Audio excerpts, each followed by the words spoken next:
Okay. Oh, because there's the. Okay. Excuse me, Yep. ladies. Your side note.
All right, good evening.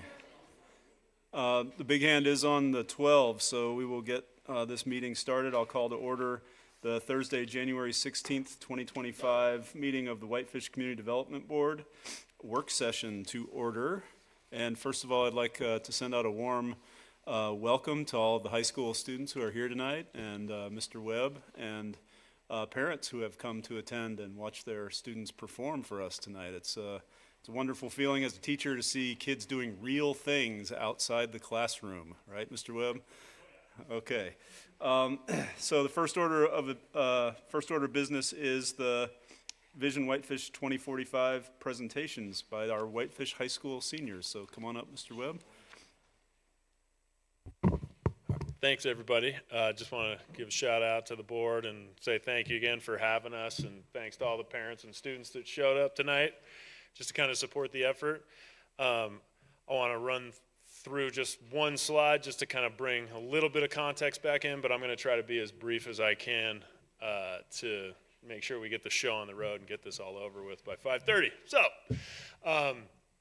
real quick, this is an applied civics project for my government and AP government students as a way for them to be practicing persuasive writing skills in a way that's highly relevant to where they live. And, you know, when we're talking about local politics, it's about as real as things can get, especially for a young person. So the process here was a little bit of group research, brainstorming. We made a field trip here not a couple months ago. And students progressed through developing individual arguments for where they wanted to see the city in the next 20 to 30 years, which, I mean, even for adults, it's hard to think that far in the future, but for young people, it's like it's really helpful to have an exercise like that.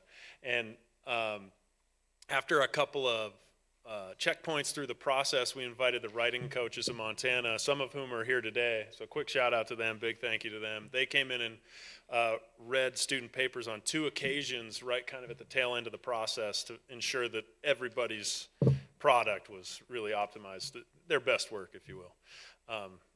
Couple of finalists communicating with the planning staff, and we had a small group of students that were willing to participate today. So, you know, they've got a good idea kind of buttoned up for you, and I'll leave it to them to explain the details. So anyway, thanks again. Appreciate you guys. Great. Thanks, Mr. Webb. Who's first? All right. Okay.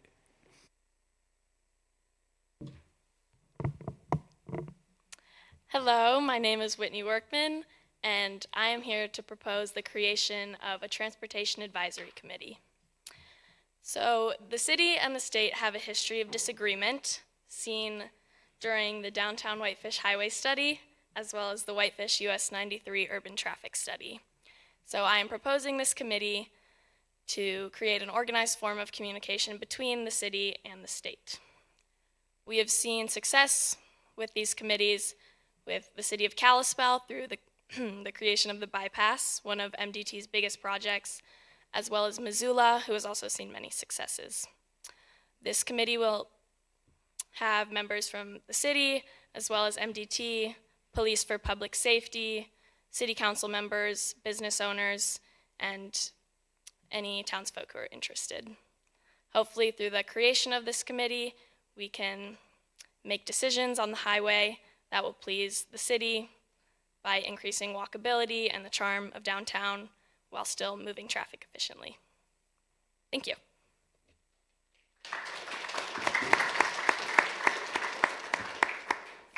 Thank you, Whitney. Surprised your dad's not here tonight. Oh, he is there. Okay, I didn't see him. I was looking in the crowd. Hello, everyone. My name is Lauren Rossi, and we're all here to talk about the infrastructure improvements to Whitefish. I'm sure we've all experienced during the summer and the winter backed up traffic congestion and no parking spots and increased traffic accidents. And while we do have the running snow bus system that helps with public transportation, it has a limited schedule and doesn't take us to all the high tourist locations in our town. So my proposition is that we should update the existing snow bus system to create a more accessible and year-round public transportation network. So this system would help to create a safer Whitefish by taking people off the roads and decreasing the amount of biker accidents or walker accidents by having one big bus. That would help create less accidents in Whitefish. It should decrease it by about 23 times the amount of accidents. It'll also make the roads less congested, open up parking spaces all around town, and it makes the town more accessible to tourists who maybe don't have a way to get to some of the high tourist attractions.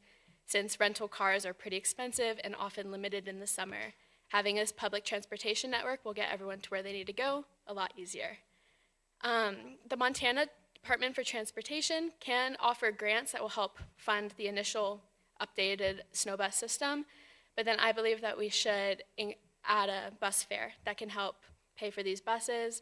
This could be transformed into bus passes that locals can use if they're using the bus constantly to get to work, and it could just be on a 2-week basis or just a single-day basis for tourists to pay the bus fare. But I think this would overall decrease traffic and accidents and make Whitefish a much safer place. Thank you. Hello, my name is Ethan Hunsaker, and I'm here to talk about electric vehicle charging. Electric vehicles are a growing industry. It's predicted by the Edison Institute of Electricity that by 2035, over a quarter of all all residential vehicles will be electric. Therefore, we need to future-proof Whitefish by installing electric vehicle chargers. And I think that one of the best ways to do that is that we should update Whitefish's parking code to mandate electric vehicle charging in new constructions. So when new buildings are built, we should install electric vehicle chargers in them. This will promote tourism in Whitefish because it will attract tourists who would otherwise not have a way to fuel their electric vehicles. It will increase electric vehicle adoption in Whitefish, which would be a great thing as it'll reduce pollution, noise pollution, air pollution, and it'll just generally make the city cleaner. We can see there are a lot of benefits to electric vehicles, and we need to future-proof Whitefish. We don't have a good infrastructure. In town, we only have electric vehicle chargers in the parking structure adjacent to this building and in some gas stations a little bit farther out of town. So I'm just here to say that we need to future-proof this infrastructure if we want to retain the same volume of tourism and whatnot that Whitefish currently has. Thank you very much. Good evening, everyone. Today, I want to address a critical issue affecting our waterways here in Whitefish. That problem is stormwater runoff. Now, if you're not aware, stormwater runoff is when rain or snowmelt flow over surfaces such as parking lots or roads and pick up pollution like oil, chemicals, or debris. That runoff then flows directly into our rivers and lakes, which degrades the water quality. But there is hope. The city plan should incorporate permeable pavement along with rainwater filtration and harvesting systems to parking lots and structures to reduce pollution of the local waterways. Now, permeable pavement in simple terms is just pavement with holes in it that allow water to pass through. Permeable pavement can absorb up to 5 gallons of water per minute and reduce runoff by about 7%. 7% may not seem like a large percentage, but implementation across the whole town will lead to major improvements. Second, a rainwater filtration system channels water from parking lots and deposits it into rain gardens. A rain garden is simply a small patch of soil that has native plants which help filter and absorb the runoff.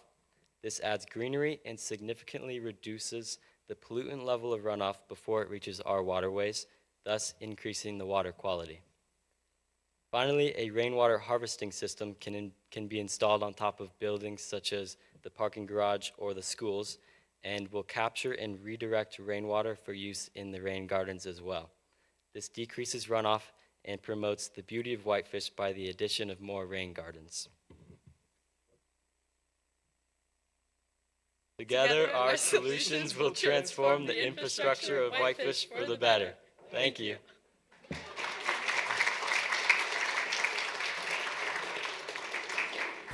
Thank you, Lauren, Ethan, and Logan.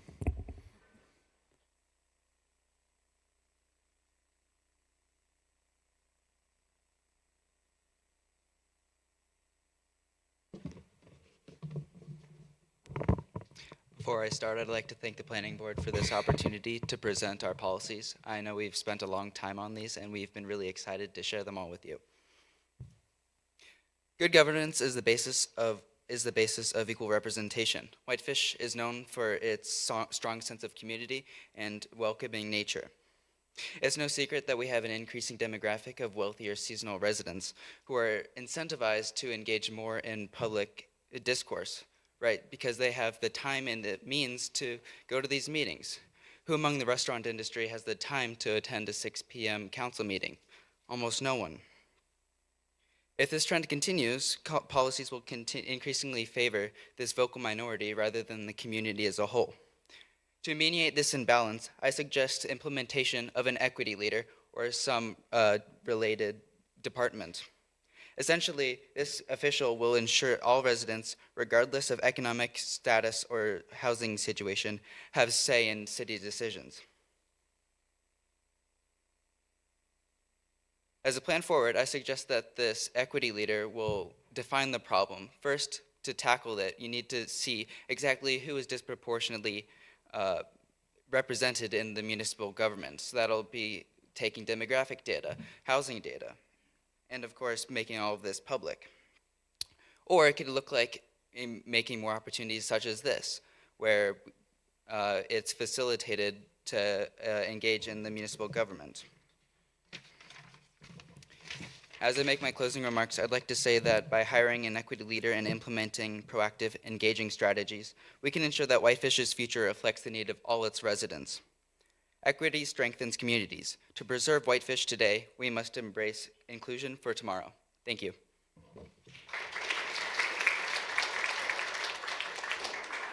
Thank you, Ethan.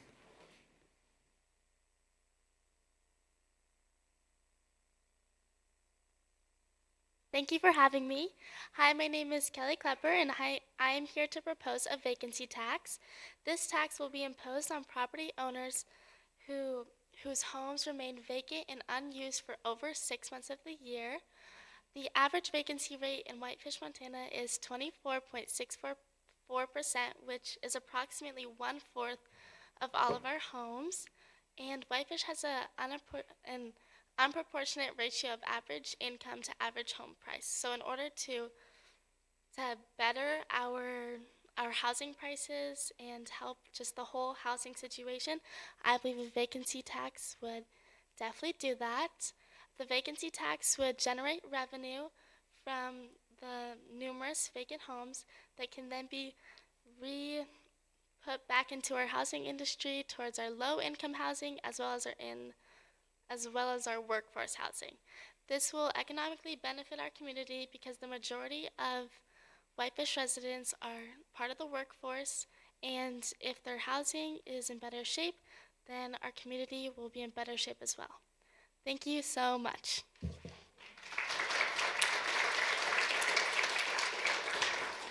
Thanks, Kelly.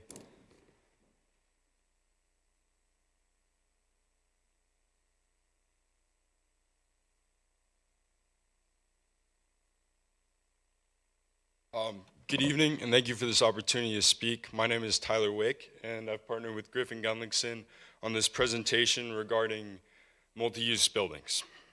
As more people move to Whitefish and the demand for commercial development and affordable housing increases, the city should consider assisting in the development of more affordable housing options, as well as an increased space available for commercial development. Our proposal is that the city do this by incentivizing businesses and property owners to develop mixed-use buildings that can service these needs. We understand this is not a simple issue and it will require further diligence as well as possible rezoning. But this effort will increase year-round jobs as well as tax revenue. And our suggestion is that we use incentives available to the cities such as tax abatements or rebates to motivate development. With that, I'll give it over to Griffin.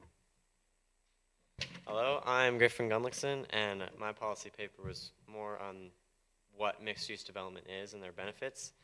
So, if you don't know, mixed-use developments are buildings where residential and commercial spaces coexist.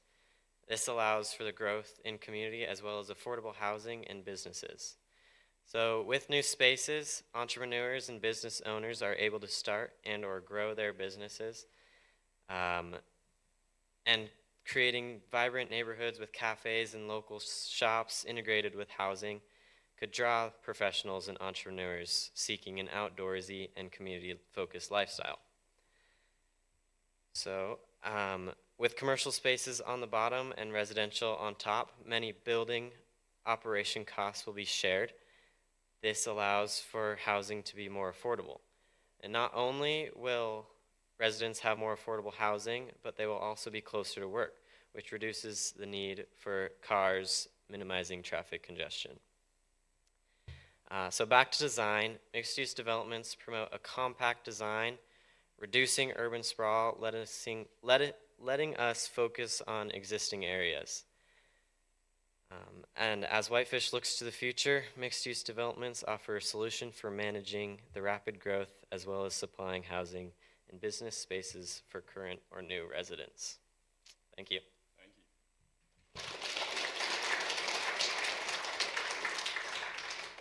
Thank you, Tyler and Griffin.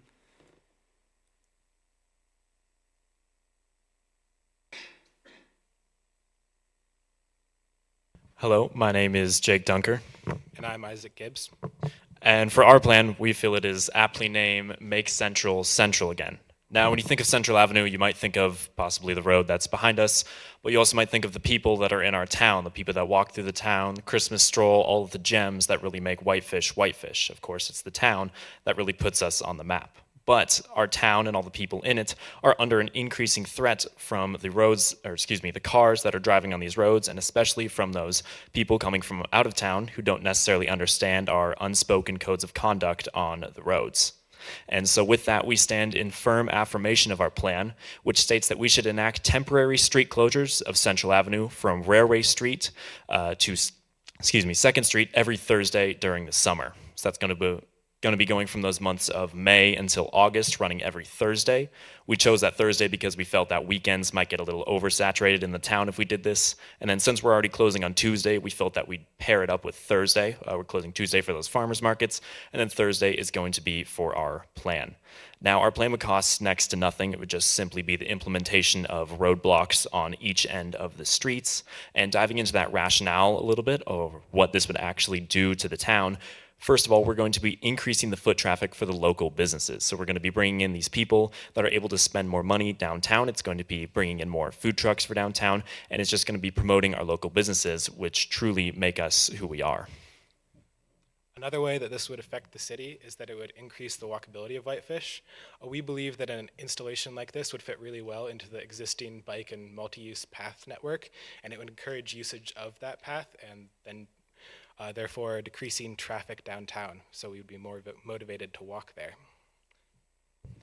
And just to get into a little bit of evidence of why we chose this plan, up on the board we have cited from the UK Department of Transportation just a quick study that was talking about how walkable downtowns actually bring in more loyal customers. And that was specifically talking about how when you have these people that are walking downtown, they're more incentivized to go into those businesses. After all, people in cars are just driving by, they're not actually stopping. When you have people who are walking downtown, biking downtown, whatever it may be, they're more likely to come inside to these businesses, spend more money, and be more loyal customers because they feel that they are being treated better as they're being prioritized over these people in cars. They are being able to come outside, get some activity, as well as go into our local businesses, thus promoting them to be loyal, repeat customers for our town.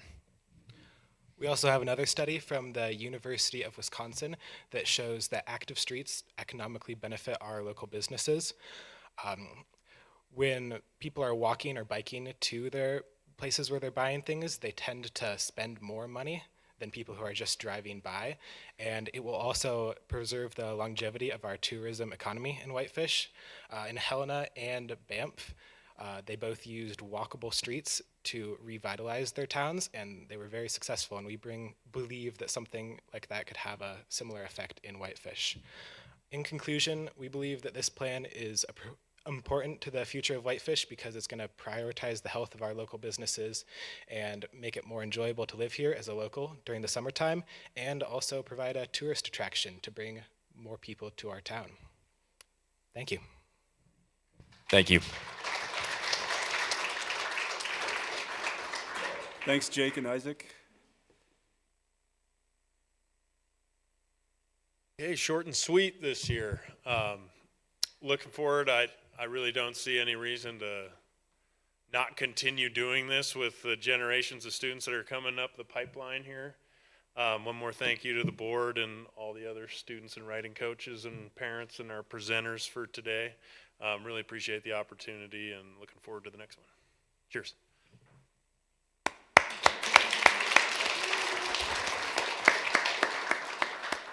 And I just want to say again, thanks. Does anybody else want to chime in and say thanks to these students? Go ahead and turn on your mics, and we can give them a little bit of feedback for sure. A lot of excellent ideas. Thank you. Boy, I agree. The really impressive things I hadn't even considered, and I didn't hear one bad idea. Well presented, too. I think your ideas are great. I look forward to your involvement now and in the future to make the city of Whitefish central. Thank you. Yeah, thank you all for your presentations and also for citing resources that can be helpful for us as we move forward, so thank you. Just wanted to say I loved reading every one of the papers. As someone who has actively been involved the last couple of years, I've seen the barriers to getting involved, and just showing up and doing what you did tonight was really awesome to see, so thank you. Well, we appreciate and we understand how difficult it is for all of you to get up and speak in City Hall meeting room with all these people. So I'll tell you, time will come when you need to do this again and again, so you'll get used to it. You did very well, really, very clear. Good job. And I just want to remind you that you'll forget 99% of what you learned in high school, but you will remember coming here tonight, and I think that's pretty cool. So thanks, Mr. Webb. And thank all of you. And don't forget, most of you, if not all of you, will be 18 in November. So there will be a city council election in November. So if you are not here and you're off in college, make sure you fill out your absentee ballot registration so you can get your ballot and vote. Okay. Thank you again. Let's give them one more round of applause.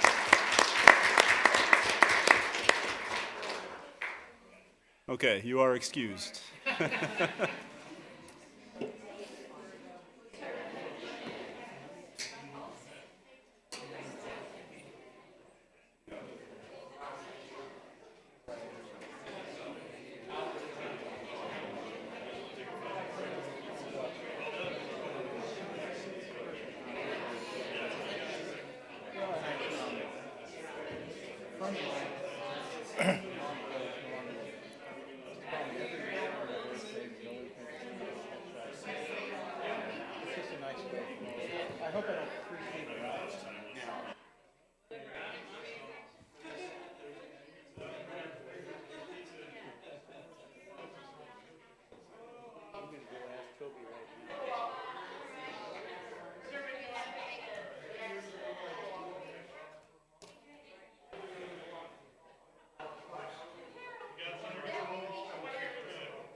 off my diet. We have a crazy diet, but it's really helped my life. So. What's your diet? Oh, no sugar, no grains, no dairy, no peanut butter. Right? We eat a lot of vegetables. Okay. And there are ways around each thing. There's allulose, which is expensive, but it's really good for sugar, but it's a complex sugar. It doesn't go to energy or fat right away. It goes slower. So, and meat is okay if it's 100%. Doing that? It's 4 years now. Yeah. I lost weight, but my hands don't hurt anymore. I have a lot of arthritis. So, How long did it take you to stop craving? not very long, really. But Just made lots of good stuff out of your new diet. yes, Lily's a great cook. So, and the recipes that come with this are very good. So, it's not that bad. I mean, the Dr. Gundry Plant Paradox Diet. It's really good for people with autoimmune disease or some kind of stomach disorder like colitis, ulcers, Crohn's disease. But it's just healthy for everybody. Unfortunately, pizza has wheat, tomato, and probably not grass-fed beef. And no pork is grass-fed. So, well, we never completely eliminated that. You make some compromises along the way. Lily does. If she has a little bit of bread, there's this bread called take and bake, which you bake for 10 minutes. It's sourdough, and it's fermented for 14 hours. So most of the lectins, the bad stuff, is eliminated that way. But if she has a whole piece, she'll swell up. And, it's really sad. She's very sensitive. And I've always been somewhat sensitive, but not like her.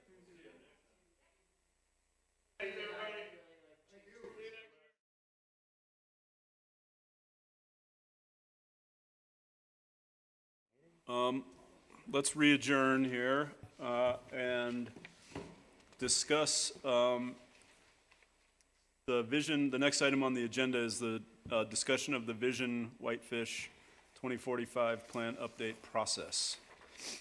Dave. So, by the way, Alan's out sick, so I'm pinch hitting for him.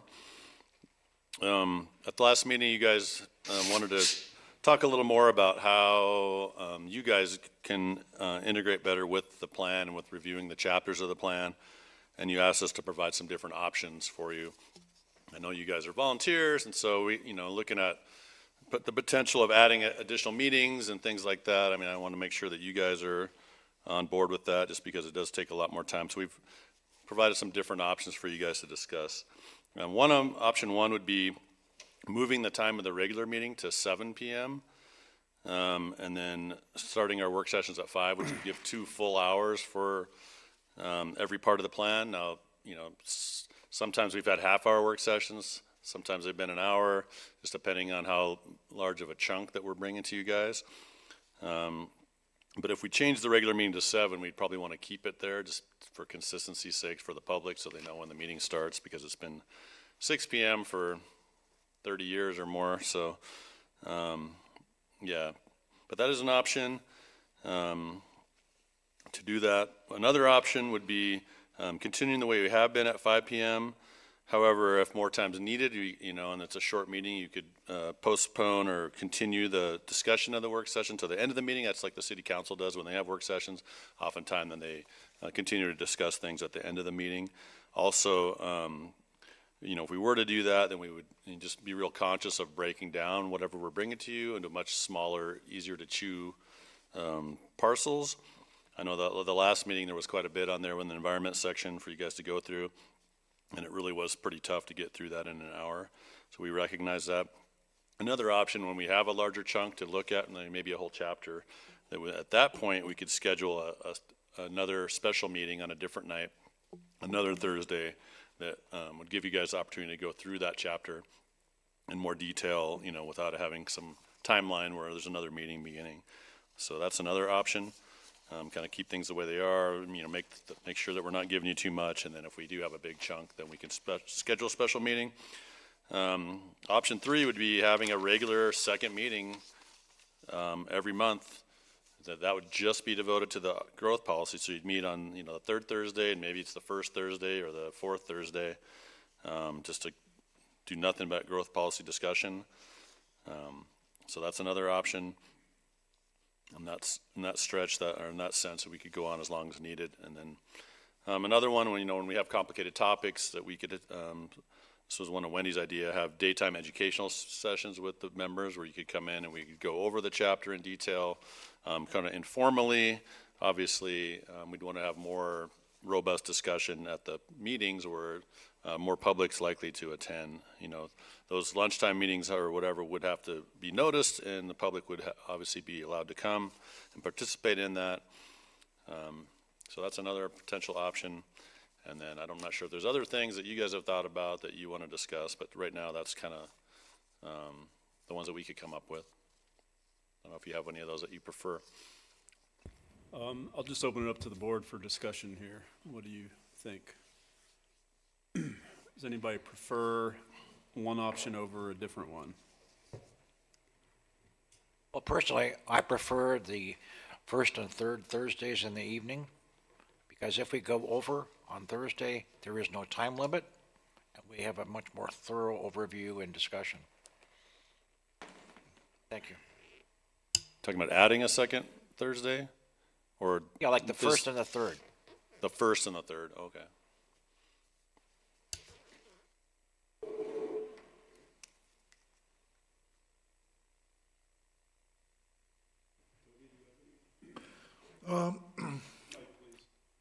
It's on.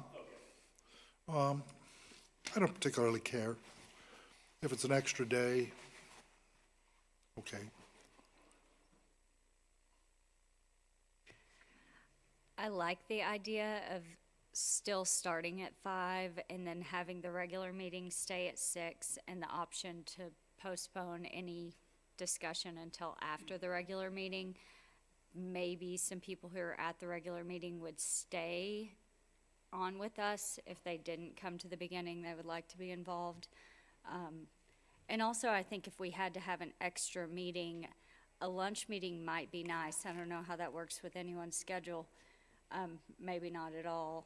But if it did, it might get another group of the public that's downtown and could possibly come. So those are the two things I like. But I'll throw in here quickly.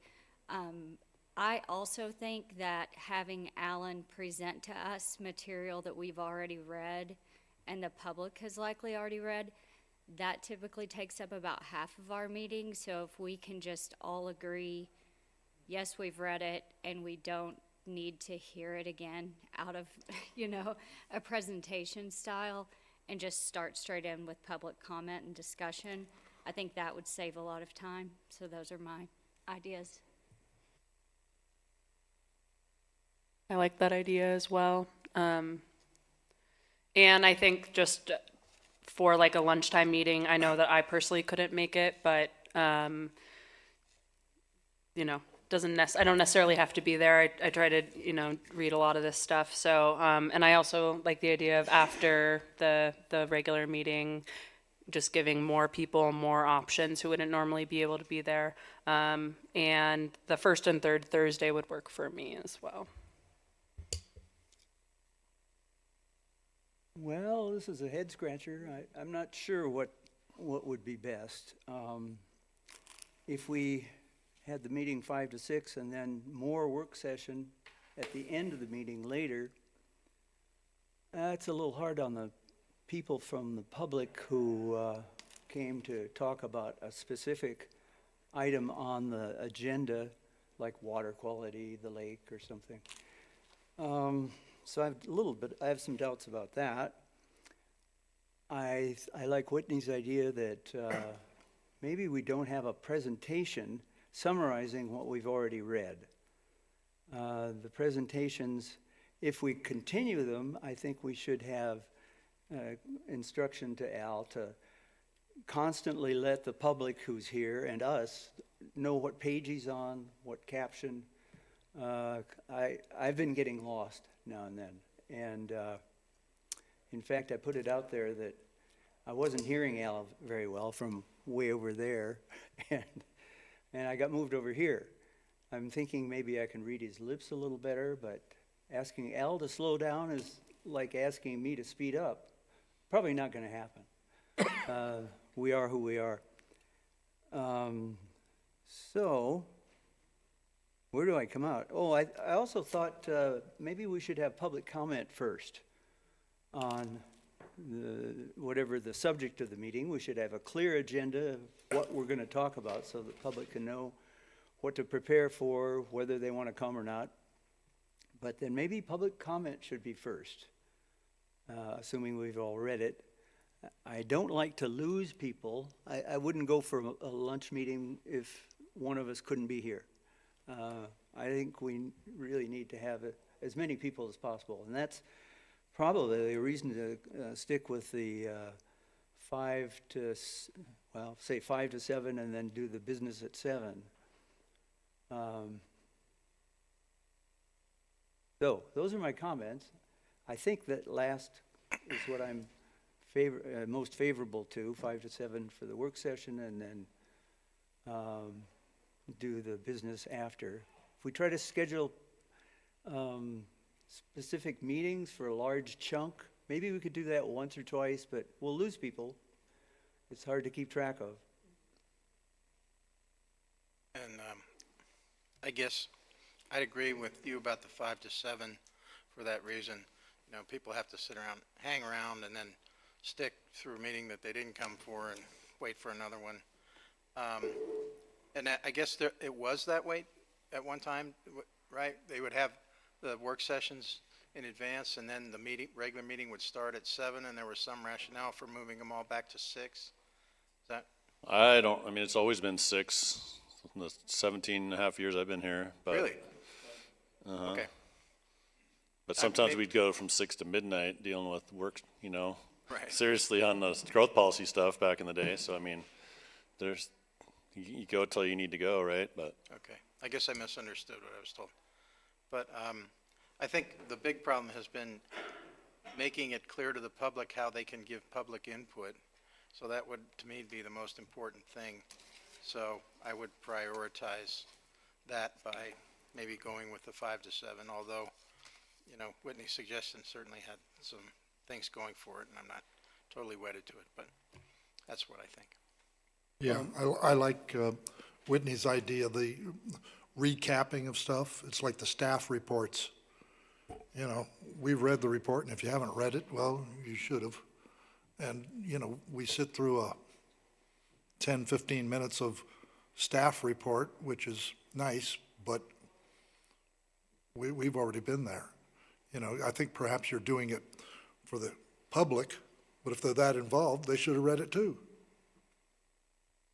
Well, I mean, I think, I have a couple comments. First of all, the presentation is really for the public. It's not necessarily for us. It's for, you know, we live stream these things. People watch from home. They may not understand all of everything that's going on with whatever part of the policy Alan is presenting, and sometimes he does a good job explaining where that came from and why it's there. The problem comes when we start interrupting the presentation, then we get sidetracked, and then we forget where we were. So I think we still need that recap in some ways, but I think we need to sit on our hands and turn our mics off and let him finish, note where we have questions and things, and then we'll each have a turn to talk about that. The other thing I want to say is that there was no time limits on when we did this in 2007. We held it was part of our regular meeting is the part of the difference here is that I don't remember whether we would adjourn to a work session after our normal business, or if we had a separate meeting, I just don't remember. Do you, Dave? Yeah, I mean, when the planning board went through it, it was part of the regular meeting, and but I think if there was business on there, they did that first, and then adjourn into the Yeah, work and session afterwards, just so they could go as long as they needed to. Right.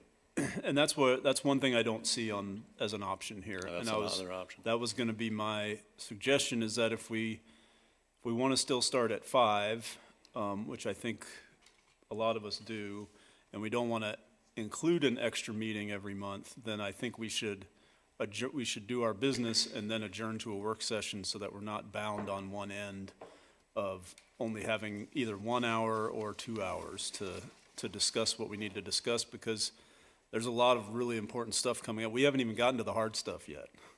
And we're trying to limit ourselves to 1 hour, and it's just, obviously wasn't working. And that prevents us from making plans to do other things as well. So what you're describing is option 1, isn't it, or not?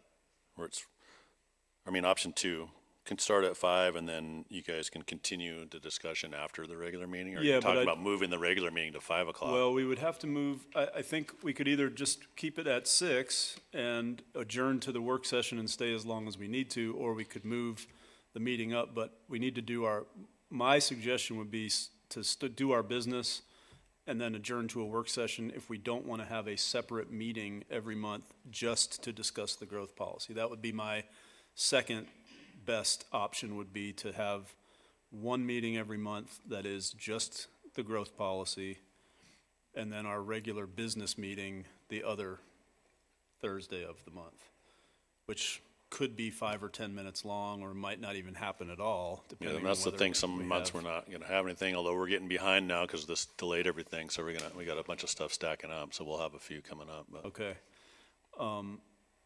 So, my preference would be to not add another meeting, but and then to also understand that we could be here till 10 or 11 o'clock at night on the one meeting that we do have, and it could start at 5. So we could be in here 5 or 6 hours. We could be in here 5 or 6 hours on the more difficult parts of the growth policy, even if that's all we talk about as well. So, that would be my first option, and then my second option would be to just hold a separate meeting, have our business meeting once a month, and then have our growth policy meeting once a month. On 2 separate Thursdays, yes. It doesn't have to be a Thursday, but that's traditionally the time that we meet. And if we did have one meeting, I would suggest that we just start at 5 o'clock until we're done with the growth policy stuff, and then, or maybe even just move that time up for forever. Yeah, the dedicated meeting for the CDB, I like, and we keep it on Thursday.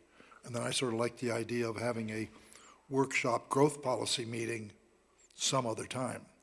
I'd prefer it to be the Wednesday right before the CDB meeting, only because I'm on the Lakeshore Committee meeting. Well, no, but it's the Wednesday the week before this one, and when the Wednesdays and Thursdays have correlated, it's pretty handy for me to do a Lakeshore meeting on Wednesday and then a CDB meeting on Thursday. It gets them kind of out of the way, but that only happens maybe once a year. So, but I like the idea of separating them so that we're going in for a Community Development Board meeting, and then we're going in for a growth policy meeting. And to scatter them throughout the month, I travel so much that I'm going to start missing meetings, as I have the last 2 meetings. So you'd like to see them in the same week if we do separate days? Yeah, that would be good. Okay. One of the things that I had kicked around was if we have action items for the growth policy, and that seems to have been, let's give staff direction to proceed or continue, we could take that, a shorter meeting with a consent type agenda, right? We've all read it. It had, if there's any recommendations, we have some discussion like council does. which is more of a business meeting, but would still comply with the notice requirements that we have to give for our meeting. And then I would then like a dedicated second meeting. I don't think cramming it all into one marathon, I start to drift if it gets too long, and I think other people do too. It's just not good for those of us who are attentionally challenged. Richard, do you want to come up and have a say? You want to? Okay, well, you're the only member of the public here. I'd like to hear what you have to say.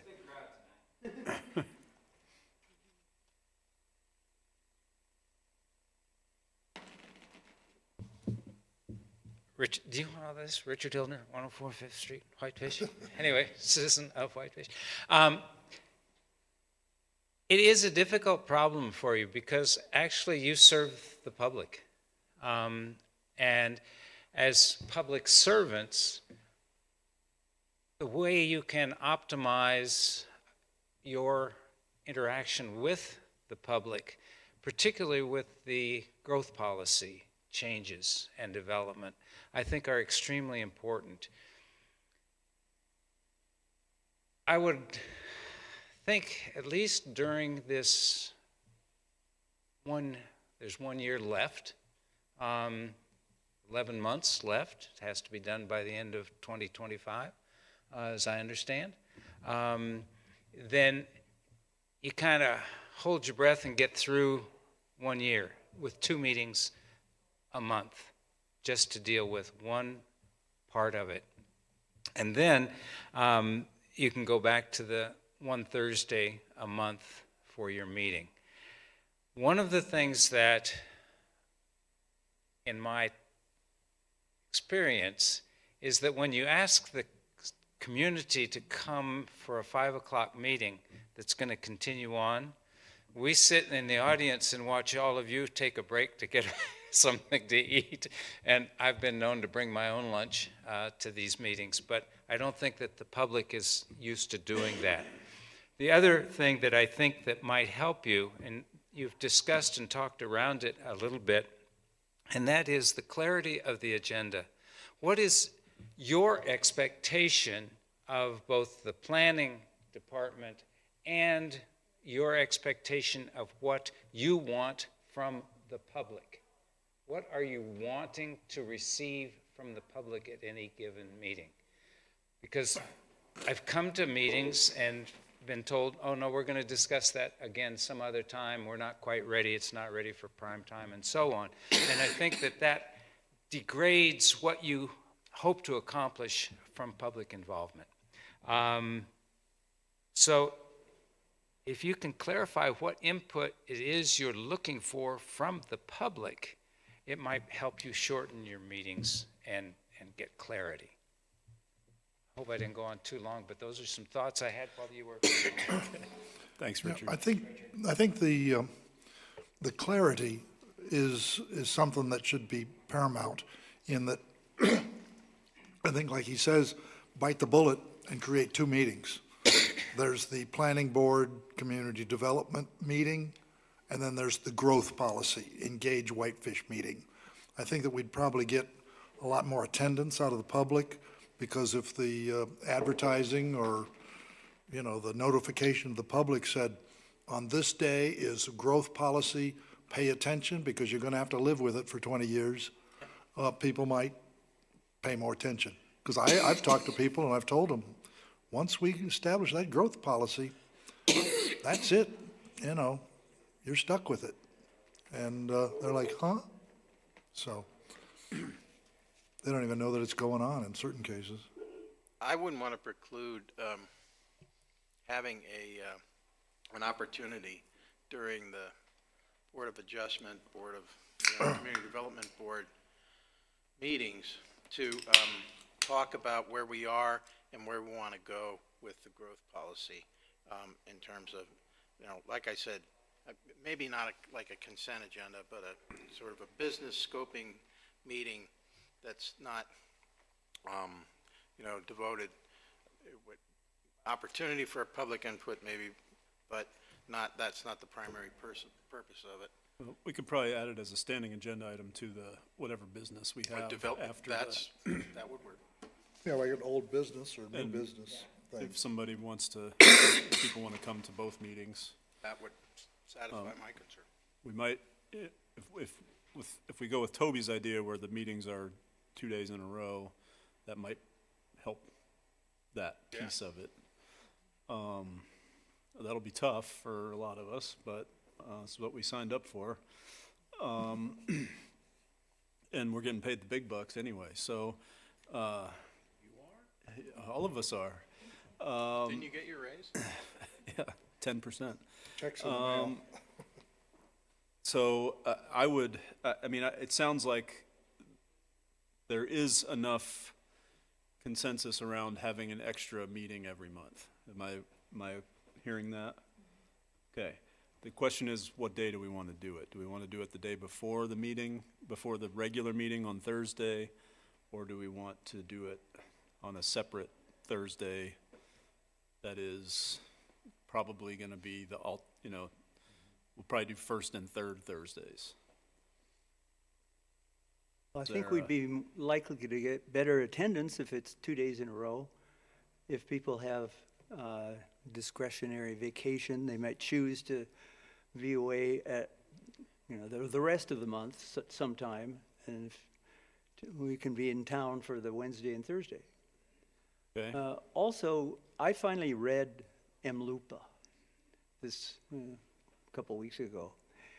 And first of all, it's a huge undertaking. We have to do all these land use maps and zoning, and then the planning staff has to determine the impacts of all that on the environment and resources and so forth. I figure we're about 1/8 done. How are we going to finish it by the end of the year? And also, I didn't see anywhere in MLUPA the deadline to finish by the end of the year. Where does that come from? I don't think that's we're not working on that on that assumption, are we, Dave? The assumption of, sorry, we're looking at schedules, but That see what other meetings are happening. That we have to have the whole plan written by the end of 2025. I mean, that could change with this legislature. I know that's one of the things they're looking at is changing that timeline because so many cities aren't able to meet that. So that's probably going to change as this legislative cycle goes through. But technically, we're supposed to just basically have the plan adopted within a certain amount of time of the beginning of 2026, and then it really just, the zoning and all the implementation stuff doesn't happen right away. We just have to have a plan of how we're going to implement it, so. Okay. And where's that requirement? Well, I in don't want to get MLUPA. sidetracked. I want to focus on what we're doing, which is trying to determine what we're going to do to increase the public, or better the public process here. So we have at least 2 people that want to do the meetings 2 days in a row on the same week. Is anybody totally objectionable to that? I'll say yes to that. Anybody totally objectionable to it? You don't want to do 2 days in a row? Wednesday and Thursday? I can. Okay. It does sound overwhelming to me too, especially if it's the first week of the month and I have a Monday council meeting as well. But again, this is what we signed up for, so I'm willing to do it. Wouldn't it always be the third week of the month? Yes, it would. Okay, so Or the third week, if the Monday of that week falls on a, gotcha. yeah. But it's okay. I get it. I understand. And May 2026 is the deadline. To have it adopted? Mm-hmm. Okay. Is that an end note to the statute, or? It's I didn't written see it. into the Senate Bill 382, but that stuff could change. Okay. I read the published version, so maybe there's a slight difference. Anyway, okay. So I think we don't have unanimous, but we have consensus that we'd like to do Wednesday and Thursday of the third week That'd of be the good. month. Dave, we'll just need to make sure that staffing-wise that'll work, and we probably need to talk to Dana about what that means economically as well. Yeah, and we didn't see any scheduling conflict with the park board. I think they meet on the second Tuesday or something like that. Oh, okay. Oh, yeah, well, there'll be a conflict with the Lakeshore Protection meeting next month from the way it falls, but, 'cause that'll start at 6 PM The Lakeshore Protection starts at 6 on a Wednesday, yeah, on a Wednesday, second Wednesday. second Wednesday. Is there going to be a meeting? Do we have a application? That's the next question. So I think it's only every few months at that. Well, We haven't were- got anything yet, but we still have another little bit of time. till- Okay. The Lakeshore Protection is the second Wednesday of the month? Yep. So, but we're talking about the third Third, Wednesday. yeah, but sometimes the second Wednesday and I don't know. What that, Second Wednesday and the third Wednesday can't be on the same week, I don't think. third Thursday. Okay. If the first Thursday's on the first, then the third Thursday could be after the second Wednesday.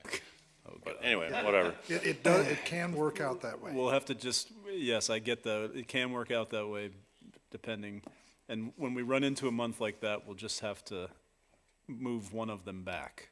So it might conflict with the Lakeshore Protection Committee meeting occasionally. Yeah, and I don't know, Yeah, if Alan's available on Wednesday evening, and some people have things that they do on certain nights of the week, and, Well, then they I mean- plan on around the Thursdays, because that's when we have the meetings. okay, but, well, Yeah, yeah. And we're gonna have to do something else, though. So that's the consensus of the board, is to look into the Wednesday, Thursday option. I think the second thing would be to look at Thursday, first and third Thursdays. It does spread things out a little bit more.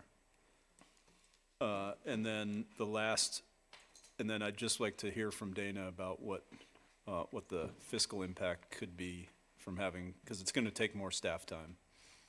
But yeah, and most is of the important. staff, they take flex time, so if they have to work an evening, then they just take the next day off. Just means less staff in the office on handling the customers coming Okay, in on the all week.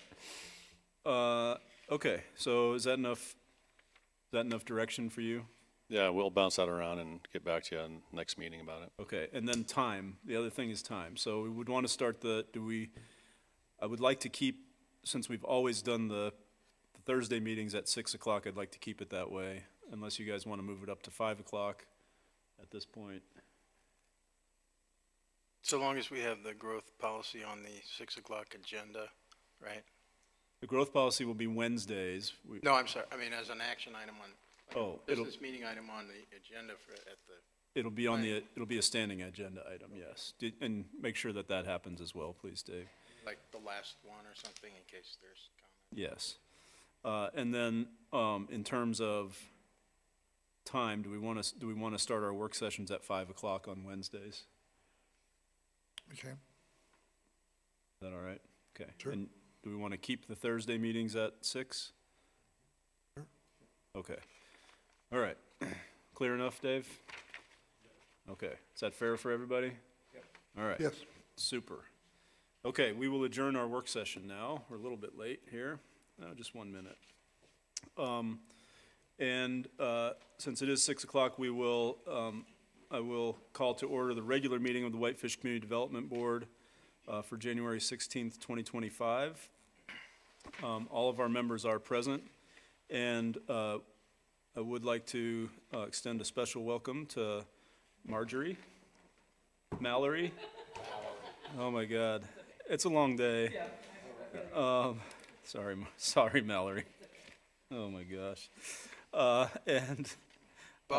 Welcome. And then who else was recently reappointed? Scott? Phil. And Phil. Thank you for re-upping, and welcome back. And everybody's here tonight, which is great because we have an important agenda. The first item on the agenda tonight is for the Community Development Board appointments. So we need to select a board chair, a vice chair, and then an appointment to the Whitefish Lakeshore Committee from this board. So let's start with the board chair. Do you have any nominations? I nominate Steve Quinnell. Okay, nominated. Is there a second? I second. Okay, all right. There's seconded. It's fine. I don't have to be chair. Are there any other nominations? I'd like to nominate Whitney Beckham. Okay, and is there a second for that? I'll second that. Okay, it is nominated and seconded. Any other nominations? Okay, then we'll take those two nominations into account. I'm not exactly sure how to do this, because I don't think we've had two people nominated in the past, but I guess we'll start with the first nomination. That is, for me, those in favor of appointing me as the continuing board chair, raise your hand. That is 1, 2, 3, 4. Those opposed, or I guess we don't have to do opposed. And then those voting for Whitney to be chair, raise your hand. That is 3, so 4 to 3. So I think that means that I'm the board chair. Is that how it works? Okay. Do we have a nomination for vice chair? I nominate Whitney for vice chair. And I will second that. Any other nominations for vice chair? Okay, so Whitney, you are the vice chair. Okay. And then appointment to the Whitefish Lakeshore, Lake and Lakeshore Protection Committee. Toby, you currently sit in that role, is that correct? Yes, I've been on it for several terms, and I was just recently reelected to the chairman of that board. Okay. And not only am I on this board as a representative, but I do live on the lake. So I'm qualified. Okay. I'd nominate Toby Scott. Okay. Nominated and seconded. Any other nominations for that board? Okay, those in favor, raise your hand. Okay, all right. That Same is pay done. rate, Toby? Same pay rate?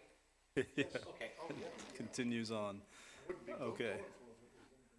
Thank you, Toby. As we all know, the lake is, one of the things that we want to have protected, and it's a big. Yes. Yes, exactly. Mike, your mic isn't on. I said, we've contacted Dave Fern, our senator, and we're submitting an amendment to the regulations for the administration of the surrounding of the lake. Because right now, we only go to the city limits. And there was a little explosion last year that we want to be able to avoid in the future, so it will be a bigger job. We understand that. Okay, we'll move on to the next agenda item, which is agenda changes. We do have two items on the agenda tonight. One of them is potentially going to be quite a bit longer than the other, so I would recommend that we move WZV 25-01 to the first agenda item.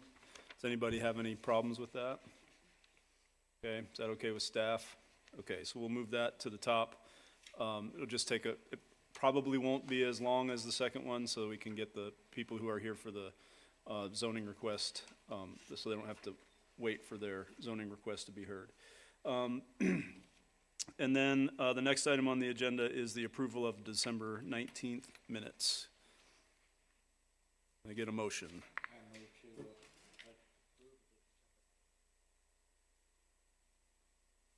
Okay, it's moved and I'll second. seconded. And are there any corrections or changes? Okay, those in favor of approval, raise your hand. Those opposed? Okay, passes unanimously. And then finally, we're on to item E of our agenda, which is communications from the public for items not on the agenda. If you are here for something that is not on the agenda, please come on up and state your name and tell us what you have to say. Okay, seeing no one, we will move on. There's no unfinished business, and we'll move on to our public hearings. The first public hearing is WZV 25-01, a request by Brett Rathel for a variance from the side yard setback in order to reconstruct a single-family home. All right, I'm pinch in for Wendy, who's out sick. So this property owner is proposing to reconstruct an existing single-family home. They want to reconstruct it on the existing foundation, so they're not adding on to it. And while it's currently a single-family home, the new home will also be a single-family home, and they're doing that so they don't impact the views of any neighbors behind them. While the Well, it was constructed, it generally meets the zoning requirements, but the foundation, when it was built, was a little bit askew, which caused one corner of the house on the southeast to be 3.2 feet from the property line, and then the northwest corner 7.3 feet from the property line. So in order to reconstruct the house and take it all the way down to the foundation, they have to come in and get a variance so that they can reconstruct it in the exact same location that it currently is. And they're also going to add a two-car garage addition, which won't need a variance and does meet the required setbacks. So it's at 430 Parkway Drive, which is on Whitefish Lake. It's zone WR1. The side yard setbacks are 10 feet in that zoning district. We did put out a notice in the paper, notified adjacent property owners. We only had one comment which supported the variance request. Looking at any variance, you have to look at certain criteria as established in our zoning and under state law. Does it limit the reasonable use of the property? Whether or not they grant a variance, it doesn't limit the reasonable use because there's an existing house, so that's not applicable. Does it deprive the owners of rights enjoyed by other property owners? The existing home was built in 1965, which predated zoning, which the zoning regulations were adopted in 1982.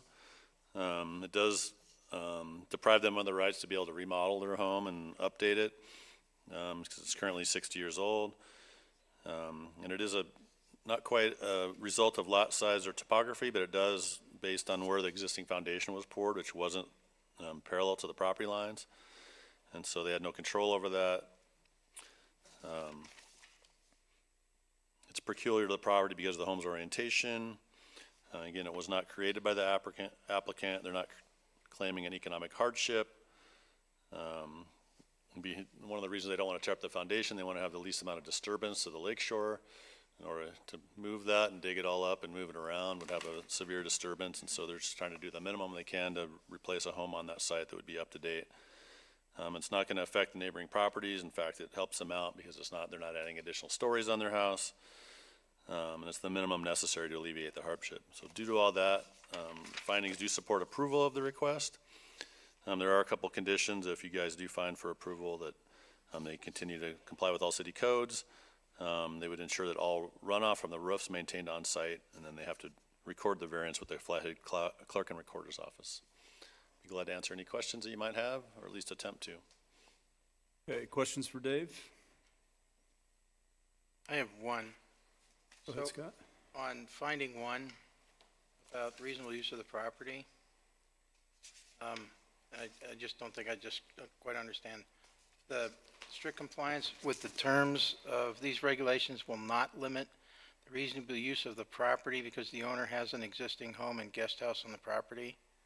So if that regulation is applied, then wouldn't that prevent the variance from going forward? Well, that's where in our finding we say that criterion is not applicable, just because there's an existing home on the site. So, but it does deprive them of the right to be able to remodel it and update it and put a new home on there. So, again, according to this finding, that finding one that is written in here says it's not applicable. So I'm not, and I don't have a problem with this. I just am curious why that's not applicable then. I just don't understand the logic of that.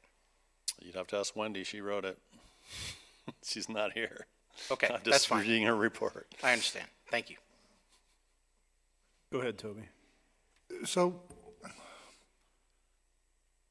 they want to just sort of straighten the house out regarding the property? They're leaving the existing foundation and building a new single-family home on the existing foundation. So they want to do this without straightening the house out? Yeah, they could straighten the house up. That would mean digging up the existing foundation. Yeah. Okay. And creating a bit of a mess. Yeah, no. And it's pretty tight to the property lines and where I'm just this curious. slope. I know that once upon a time you could, it was sort of approved for setbacks and things like that if you used the existing walls. That's No? always been a rumor. That is not the case. The code outlines when once you tear it down, you have to rebuild it in place. Well, that's what I'm saying is but that just leaving a wall doesn't count. But if they left the two side walls. That's not enough. And they're not going to leave, they don't want to leave any walls, so. Okay, whatever. Any other questions? I have a few, Dave. What's the difference between a remodel and a rebuild? 'Cause you Well, a said remodel that- would keep the existing framing on there and tear it down to framing, and then this one, I think they're removing all the framing and starting over again. I mean, it's built in 65, it's probably 2x4 walls instead of 2x6 or 2x8, so it's not insulated properly. But It could be there's rotten. nothing that would prevent them from re-insulating it as a remodel. Well, you'd have to Where they'd have to tear have the walls out and try to, because the thickness of insulation is based on the size of your studs. Okay. But they're not deprived from remodeling it, though. They could remodel their it. house. What's that? So they could. That's- Okay. Yeah. They just can't tear down any exterior walls? Is that the difference between rebuilding something and Well, and remodeling? they can't, because if they're changing the roof pitch, they can't make it any taller on that section that might encroach. So if they decide to change the roof to like a gable and the wall goes higher, they'd still need a variance, even though it's still remaining a single story. But they have you can see in the new, I don't know if all the plans are in there in the staff report, but. Yeah, I don't think we got elevations on the home. We did get they are adding a garage though, and those do not encroach into those would be, I'm pretty sure those would not encroach into the setback. Doesn't show that they would. And then just quickly, there are more than one support letter. There's several in the packet of support letters for this from the neighbors. Just want to make clear that we do have those in the record. And then finally, what is our leverage if we allow this? I don't see anything in there that requires them to only build a one-story home on that foundation. There's nothing that says that anywhere. Is that a condition you can add to a variance, or? Well, you really can't, you're not supposed to add conditions to a variance because they're Right. based on the setback. You could, I guess. So my question is, what would prevent them if we grant this variance from just disregarding what they said, and building a two-story house there? I mean, if We just have to take their word for it, or? I mean, that's what they put in the application. You certainly could put a condition on there that it remain a one-story house. I think that's Well, reasonable. I just I don't know what the legality of that is, because we don't usually put conditions on variances. We either grant a variance or we don't grant a variance. And the issue that I see is that, well, anyway, it's similar to what Scott was saying. I'm a little confused about what the criteria is for finding something doesn't apply. I mean, you can certainly ask the applicant if they're here. And I don't know how. I mean, you're the planning director. I'm just wondering. Well, there's already conditions on here that they maintain compliance with the code, that their roof runoff is maintained on site, so you could add a condition to it. Well, I think it's reasonable to do that. What is our process for determining whether an issue when a variance doesn't apply to the project? How do we determine that something doesn't apply? Is that just a zoning director? I mean, I think there's certain times where it's things that, some of the criteria don't apply.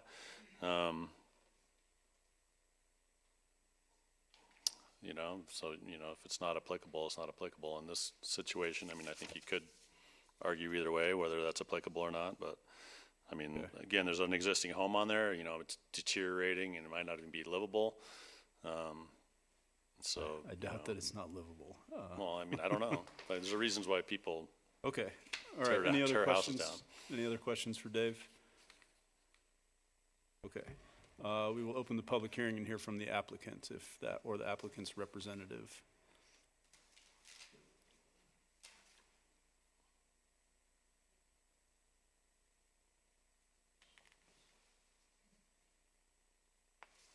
Hello. Hi. My name's Brian Jose. I represent the applicant, Brett, who is here. We're both obviously available to answer any questions, but I do want to address for a moment this criterion about limiting the reasonable use of property. And in my mind, if I'm looking at this, is it part of the reasonable use of property to be able to update a home that's 60 years old? As Dave alluded to, the framing in this home is not great. Construction methods in those days were not what they are now.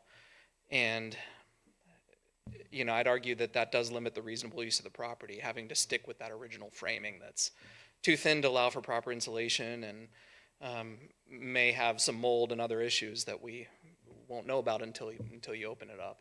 I can confirm, it is 2x4 construction. I mean, in my mind also, this request is kind of a homeowner trying to do everything they can to make this as reasonable as possible for the neighbors, not putting on a second story, which, by the way, I think it's entirely reasonable to add a condition.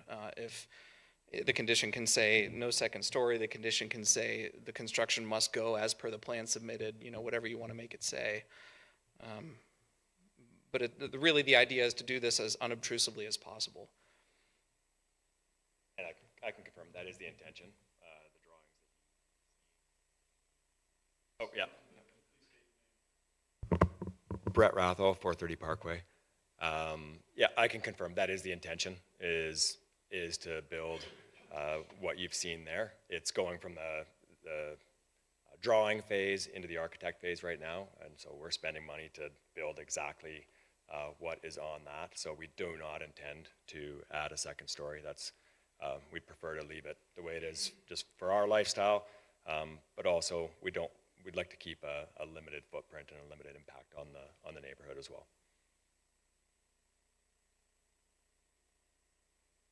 Okay, any questions for the applicant or his representative, Brian? I guess the only one is, so if I heard you correctly, you're saying that it does limit the reasonable use of the property and it meets that first criteria. I would argue that's true. Sounds persuasive to me. Any other questions for the applicant? Okay, thanks, gentlemen. We will open it up to the public to come and comment if anybody has anything to say about this application. Okay, nobody does, so we will close the public hearing and throw it back to the board for a motion or further discussion. I'll make a motion that we approve as recommended WZV 25-01. Oh.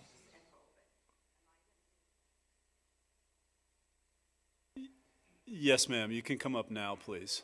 Oh, no, you can come up now, please. Come up now and make your comments.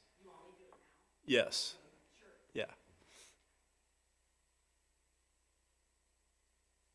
So we're going to reopen the public hearing.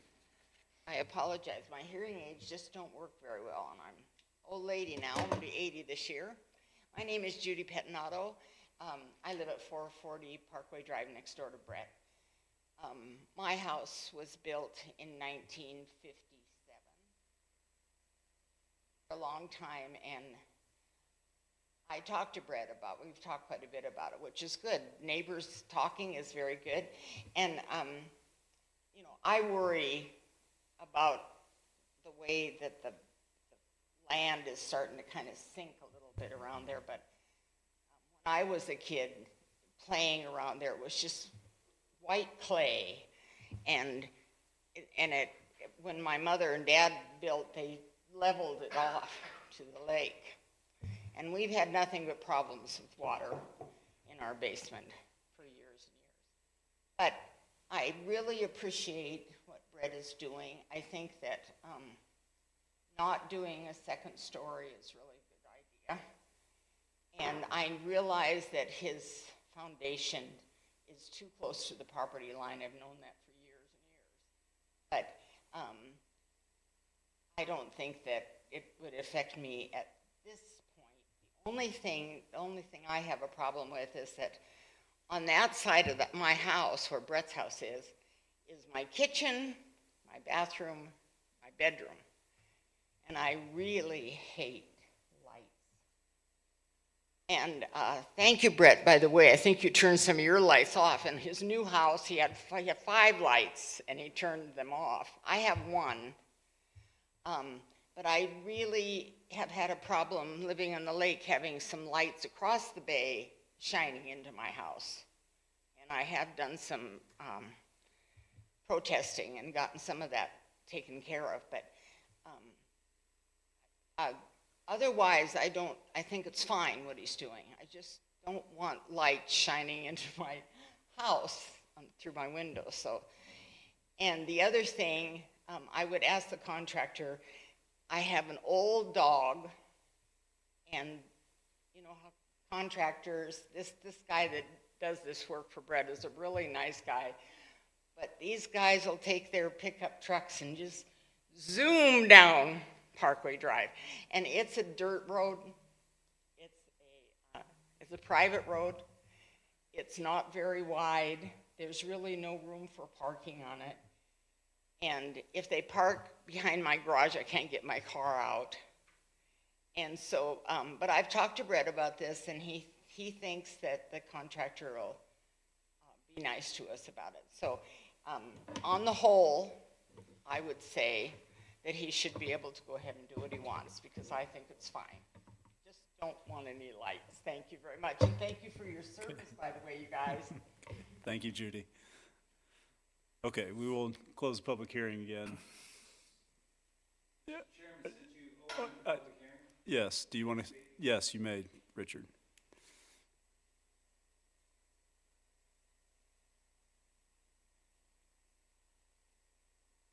Just as a general reference on something like this, when you're looking at setbacks. Will you state your name? Oh, sorry, Richard Hildner, 104 Fifth Street, Whitefish. When you're looking at setbacks, that affects the next door neighbor. And from a fire standpoint, I know you're tired of hearing me talk about fires, but 3 feet is insufficient from a fire standpoint on a, excuse me, a side yard setback. So as you get further along and get more of these kinds of requests, I think you need to take a look at that eventuality or possibility. And if you allow, or the applicant is asking for a wooden fence along that fence line, you then have created a fire wick that is going to be an additional fire hazard.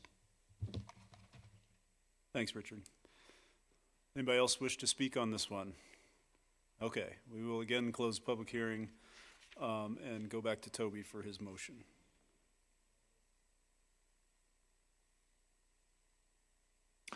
I move to approve the setback variance WZV 25-01 located at 430 Parkway Drive in accordance with the Whitefish City Code, Title 11, Chapter 7, Subsection 7, based on the findings of fact presented in the report and subject to the 3 conditions of approval. Okay, is there a second? I'll second. Okay, it's moved and seconded. Discussion. Further discussion. I would like to propose a friendly amendment. Okay.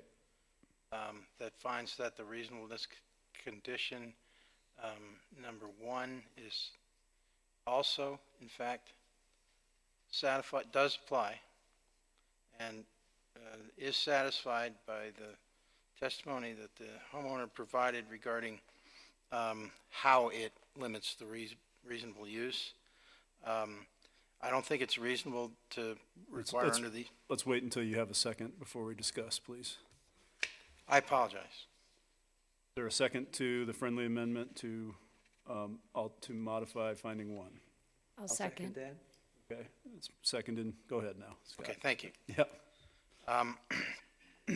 I was persuaded by the argument that you don't really need to rebuild an entire foundation to move it some inches. That would be unreasonable in these circumstances. So I guess the wording would be finding 1, strict compliance with the terms of these regulations will limit reasonable use of the property, because requiring the homeowner to move the foundation, the entire foundation, is not reasonable. Okay. I'm not going to support your motion, unfortunately, Scott, because there's an issue here that kind of grates away at me in this, and it happens a lot in this town because of especially with homes of this vintage, because a lot of them were built before before we had zoning in effect. And there is nothing, we wouldn't be limiting his use of the property at all by declining this variance. He could do whatever he wanted there. Would it be more disturbing to the soil? Would it take longer? Could he build a bigger house? Yes, but by the strict rules of a variance, this does not comply with that. And if we start to change the definition of what is reasonable, then anybody who has a house that was built that they want to take, but they just want to change, they want to use the same foundation but not come into compliance with our zoning, they could do that and they could build whatever they want. I don't find this applicant is going to do anything nefarious with that. I just don't find that applies in this case. I really don't.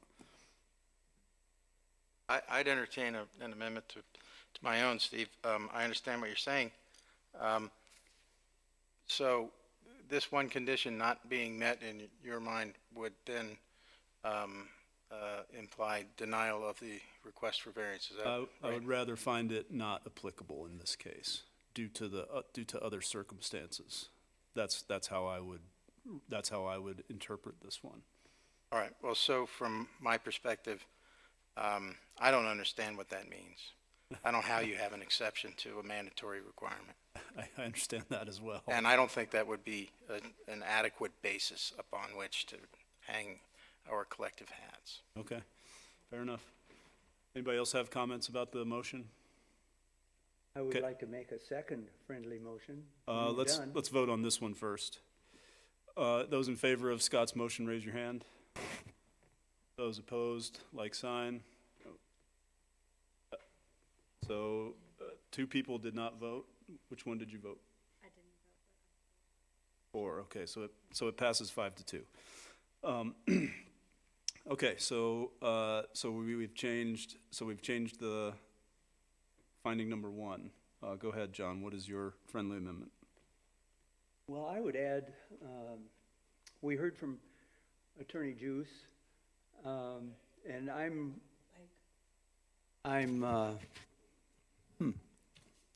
persuaded by that.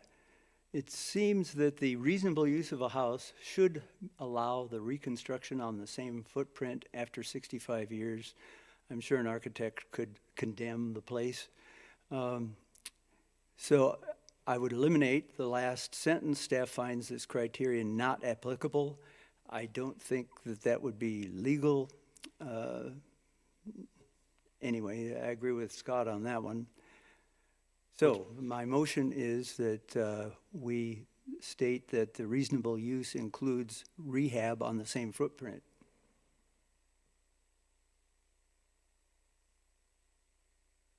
You want to add that into the? It's a second friendly amendment. We've already amended this one to say that we find it applicable.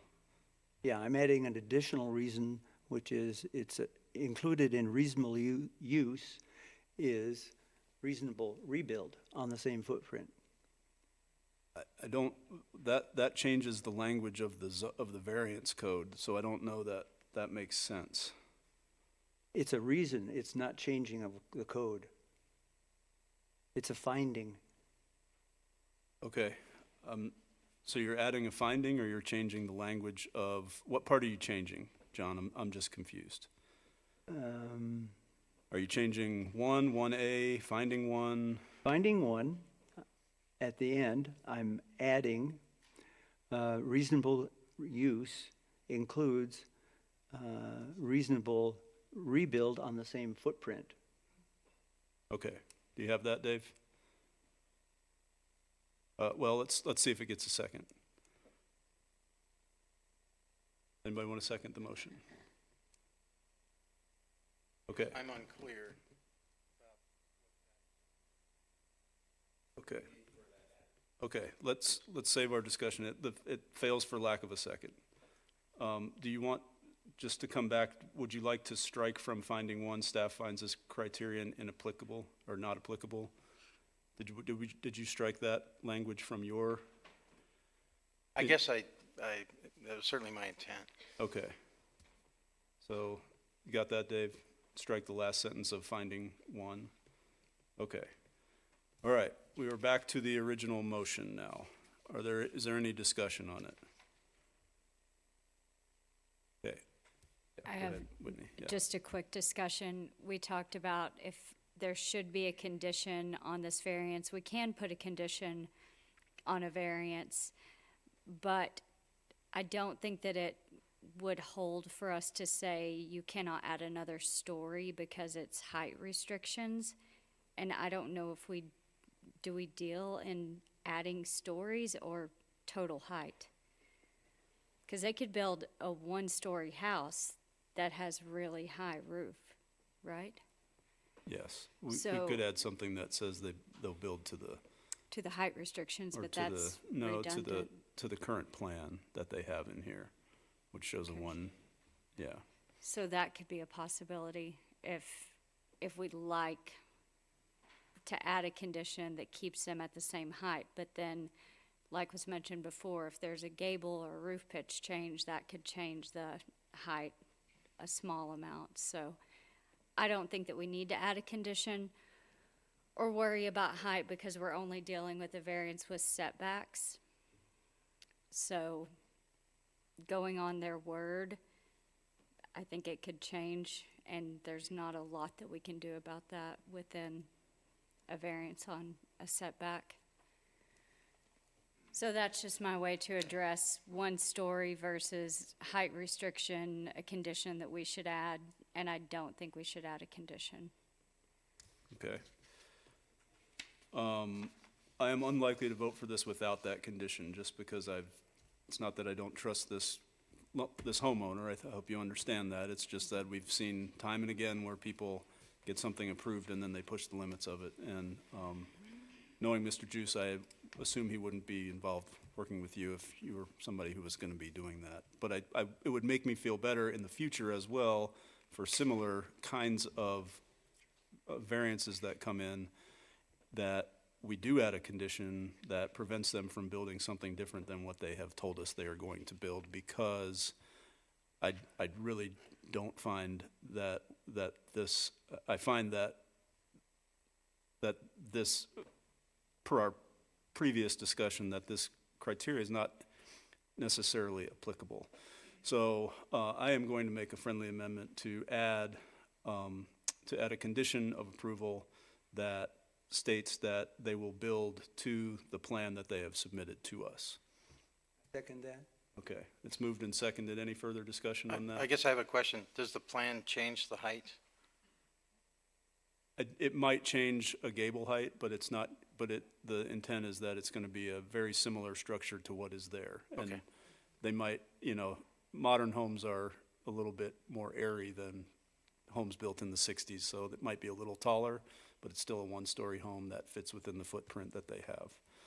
Well, I personally agree with the condition, adding the condition, and I will support that motion. Okay, those in favor of the condition of approval, raise your hand. Those opposed? Okay, it passes 6-1 with Mallory in opposition. And that brings us back to our initial motion. Any further discussion on that? Okay, those in favor of the motion to approve, raise your hand. Those opposed, like sign, and it passes unanimously. Thank you. Thank you all for watching us do that. We're getting a little bit better at this every time, I promise. And that brings us to our second agenda item, which is WZA 24-01. Robert Horn and Kate McMahon and Phyllis and Jack Quatman have filed an appeal on a zoning administrator decision per section 11-7-6 WCC regarding whether a 300-foot setback is required for an accessory building to an airport. Relevant to WCUP 24-05. So Dave, this All right, is good you evening. again, right? Board members again. Again, this is an appeal of a zoning code interpretation with regard to airport accessory building setbacks. Under Exhibit B in the packet, which I'm assuming you guys all read, is the interpretation email that was sent, and that's what was being appealed, is an email that outlined why a 300-foot setback wasn't required in this case. Since you guys have the memo, I'm just going to give you a quick overview without going through everything. On the table, there was an addendum letter that came in after the staff packets went out to the board, and so that wasn't included in the electronic packet that you guys got, just as a FYI, and there's a copy of that in front of you. So just a reminder that this isn't about the merits of the airplane hangar or the conditional use permit that was approved, but this is really limited to a discussion about the zoning code interpretation with regard to setbacks and whether they should be applied in this case. So in order to overturn a zoning administrator decision, you have to find that the zoning administrator erred in interpreting the code, and then also that the appellants are specifically aggrieved by that decision. Exhibit A of the report that you guys have outlines the appellant's arguments, as well as an addendum that they had that did come in before that. So there were two different addendums. And they have argued that a 300-foot setback should have been applied for the airport accessory building, whereas under the zoning code, we applied a 20-foot setback per the WA agricultural zoning requirements. So the relevant code section that's being appealed is under 11.338B, and that states that public and private airports, heliports, and helipads must be a minimum of 300 feet from adjacent properties. So when we reviewed the application for the CUP, we determined that that was not applicable, and that was based on a couple of things, one of which was when that zoning part of the code for airports and heliports was adopted into the code back in 2014. It was specifically in response to a helipad that was put in on Dakota Avenue. And so the zoning staff and the city attorney put together a text amendment so that a conditional use permit was required for those things. And then we did put some standards in there. And the 300-foot setback standard was basically the FAA requirement of distance how far a heliport should be from an adjacent property. So it was really intended to say runways, heliports, and helipads have to be a minimum of 300 feet, because it was based on where the aircraft would land and that they needed to be at least 300 feet away from a property. As you know, an airport itself can't be 300 feet away from an adjacent property because it would have a property line that abutted another property.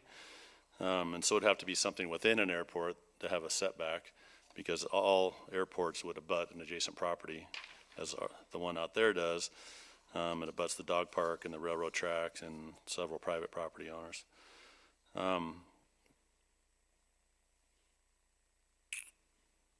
That particular airport, which is, I've heard a couple different dates of when it was built, but one was somewhere between 1956 and 1960. Is grandfathered state-owned property. Now it was a county airport. There was a portion of it that was annexed into the city that no one really noticed until a few years ago when the dog park was created. But it is considered a grandfathered property. When it comes to state laws that apply to it, you know, there's certain state laws with regard to airports. There's something called the airport affected areas. And the text of that's in Exhibit D. And airport affected areas only apply to properties outside of airports, not within airports. So they're not really applicable. They deal with tall trees next to airports, tall buildings next to airports, and it gives local authority to have some standards that would protect the airport and planes flying in from people putting up taller buildings and having tall trees that planes might crash into. But it doesn't actually apply to anything within an airport, which is what we're discussing here, whether a setback should be to something that's happening, an accessory building in an airport. And state law does allow cities to regulate airports independently. should be noted that the city didn't apply a 300-foot setback to the other accessory buildings that are located on the site. There's an existing lawnmower shed, a gazebo, another shed that have been there a long time. So we do have precedent that we would, that there's accessory buildings that don't have a setback, and a hangar would be looked at the same as any other type of accessory building, like a lawnmower shed.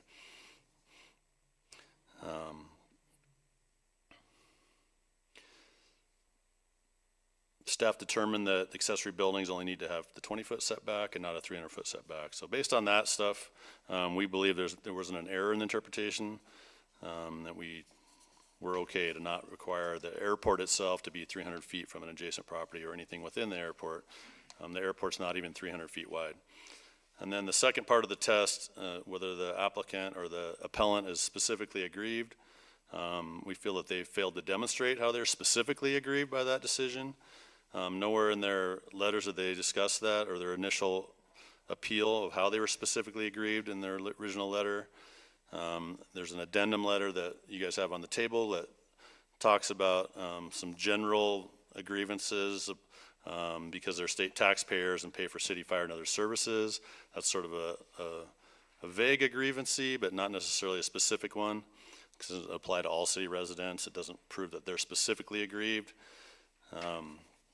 And note that none of the appellants live directly adjacent to the airport, nor are they likely to be specifically impacted by any safety issues, as both their homes are over a quarter mile away from the airport. So in conclusion, we feel like it fails to meet the two-part test, and staff recommends that the board uphold the zoning administrator interpretation. Okay. Questions for Dave? I have one. Go ahead, Scott. And I'm going to confine my questions to the two-part standard, because after reviewing all of this, I don't believe that the interpretation of the zoning administrator is reasonable. And the reason... Let's wait till we either approve or don't approve. But I just want to ask him some questions okay, about perfect. that. Thank you. So, the interpretation that you applied, as you said, relies on the airport's not even 300 feet wide, and so therefore the statute or the ordinance has no meaning. Is that right? Well, the interpretation was that the word airport should have said landing strip or runway and not airport, because that was the intent of it when it was written, and it was just a typo basically, and we never went back and fixed because we haven't had any new airports come in. And this code was basically written for heliports and helipads, and not necessarily airports or existing airports.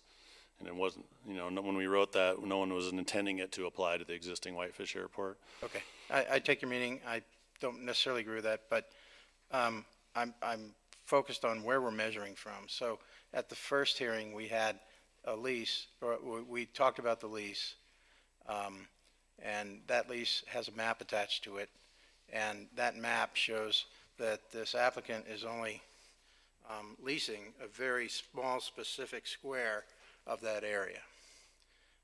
It's within the boundaries of the airport, but it is and at the beginning of your report you said it would have to be within the airport to be subject to the 300-foot setback, and in my mind it is, because it's a very small defined area. We're not talking about the whole airport. We're not talking about an area where where previous buildings have been erected. So I don't see any precedential value to that. So my question is, why aren't you measuring from the boundary within the airport, whatever that might be, and I would assume it'd be the lot line, to the specific little area that he only is asking for in this, then why wouldn't the 300-foot setback apply? Again, we weren't considering the 300-foot setback as applicable for accessory buildings, and we, approved or allowed, multiple accessory buildings on that site already. There's a gazebo that was built by the Boy Scouts or somebody that's on that site. There's a large lawnmower shed that the state built to house their equipment. None of those things had met a 300-foot setback. That would be the same criteria as a hangar building. in our review, and it's because it's impossible to be 300, for the whole airport to be 300 feet from an adjacent property. Well, I would suggest that that's not even relevant, right? That we're not talking about the airport or how far back from the airport. We're talking about this one little tiny outlined lot, how far away that lot is from, and in my mind, it's not relevant whether the statute is ambiguous, as you say, or not, because that doesn't really have anything to do with that one tiny little lot. I mean, if you're measuring from like a runway, which was your argument that that's what the statute should have said because it was ambiguous, because you were interpreting it,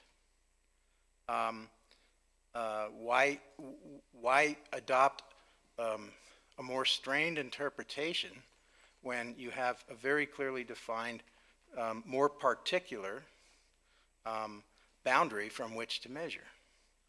I don't follow the logic, and for that reason, I'm concerned that it's not reasonable, and that goes directly to the interpretation that you're providing of that statute. So that's what I'm asking about, and if you could give me a response, I'd appreciate that. Well, again, it's, the entire airport, and that portion of it's all one lot. It's owned by the state, and within that airport, again, there's accessory buildings that are already there. We made the determination that that 300-foot setback, again, would only apply for a new runway that was put in, or a new helipad, or a new heliport, and not for accessory buildings. It would be accessory to that because it's supposed to be a safety standard for where aircraft land. And if there was going to be a safety standard, it would be, we would have put something in there that said accessory buildings must be a certain distance from the runway for safety, or a certain distance from the heliport for safety. But that wasn't, if that was our intent to do that, then we would have had to be a setback off of where the airplanes landed and not from adjacent properties. But the intent was where the aircraft come down need to be a certain distance from adjacent properties. But in this case, this airport's been there for 60 years or more, and it's grandfathered in. Well, my concern there would be that I think the Quatmans raised the question of, if the statute was poorly drawn and you were interpreting it based on, your understanding of what the intent was back at the time, I don't think that that's the proper perspective from which to interpret that statute. But rather, can the statute be, I don't know, say statute, I mean ordinance. Can that statute be given effect? And my point is that I don't think that even relates to the underlying question of where you measure from, because you're assuming that you're measuring from the airport, and I think in your report you said the runway. It should have said the runway. But what we're actually measuring from is just a tiny square that's inside that defined lot that the city owns. So why is it that you wouldn't measure from that lot instead of a more ambiguous interpretation of what airport means that relies on your interpretation of what airport means? I mean, all setbacks are measured from a foundation of a building to the property line. That's what a setback is. So that's what we'd be measuring from. Aren't they proposing to build a building? What's that? Aren't they proposing to build a building inside that lot? Exactly, and we determined that it was only required to have a 20-foot setback based on the zoning district, or the front setback or side setback of 20 feet for the WA zone, and that the accessory building was not subject to a 300-foot setback. But that's based on strictly on your interpretation, which is That's probably how we the only thing interpreted that's the issued code. here, right? What's that? So that your argument is based entirely on your interpretation of this ordinance about what is an airport. Based on the intent of the original ordinance, that wasn't meant to apply to accessory buildings, but merely to places where airplanes landed. And it had nothing to do with where accessory buildings would be located. And that was the intent of it, and I know that because I helped write it with John Phelps. Okay. So the second question would then be, when this first came up in May of last year and then was postponed because we didn't have the lease and a few other reasons, then the lease was introduced. That 300-foot setback, it was never clear to me, and I don't believe the board, that the 300-foot setback was any kind of an issue subject to interpretation in your recommendation to approve. I went back and looked at the staff report, and the only mentions I could find were you gave notice to adjoining landowners within 300 feet, and but there was, you know, in the application that they filed, it was specifically stated that the 300-foot setback was met, and it seems to me like that's kind of your argument, that there is a 300-foot setback, but it doesn't apply because of your interpretation of this ordinance. Again, yeah, we only interpreted it to mean that there was, like, you know, a new airport or a new runway. I mean, a runway, a new landing strip, or a new helipad, then we would have applied that 300-foot setback. So we determined it was not applicable, which is why it wasn't discussed in the staff report. It might have been in the applicant's application, but it wasn't something that we reviewed as part of the conditional use. It would have been helpful to me to understand that consideration was there, because certainly other people saw it and raised it, and you know, it would have. I think it was an important element of the discussion that did not occur, and it was certainly identified in the applicant's application, and it was stated that there are no zoning setback requirements, and we kind of tend to take that as, you know, at its face value. But when it's an interpretation like this that's not called to our attention, that's easy to kind of just sort of skip over, and I think it's one of the reasons why we're here again now. And in my view, this probably should have come before the board as a variance, but I'm confining my remarks specifically to the 2-point appeal standard. There's a lot of other issues, but for me, that's the core concern. So thank you for your answers. I appreciate it very much. That's all, Mr. Chairman. Thanks, Scott. Other questions for Dave? Dave, I've got a couple, and Angie, I have one for you too, because you're sitting there way too quietly. We need to pick on you a little bit. Dave, this is the first time we've had an appeal, as far as I'm aware of, at the CDB. Well, for your board, yeah, this new board, yeah. So the standard that so you said that there's two things that we have to find. One, that the zoning administrator erred in his interpretation, and or appellants are aggrieved. They're specifically aggrieved. The erroneous interpretation specifically aggrieves the appellants. So we have to find both of those things to approve this appeal. Okay. So that you have erred as the zoning administrator, and that the appellants, which are the Quatmans, Mr. Horn, and Ms. McMahon, are specifically aggrieved. That all of them are specifically aggrieved. Not just one of them, but all of them. It just says the applicant, the appellant. So okay. Whoever's an appellant. Okay. So we have to find both of those things in order to approve. Okay, I just wanted to be clear on that, because I haven't seen one of these anyway. And then going back to the 2014 code, is there any definition of heliport that includes like a hangar, or is it just the idea that that it's just a place for a helicopter to land? Yeah, I mean, we had helipad, heliport. I don't think we put them in our zoning definition. We just relied on the common interpretation of that. Okay. But it may or may not include a hangar for the helicopter?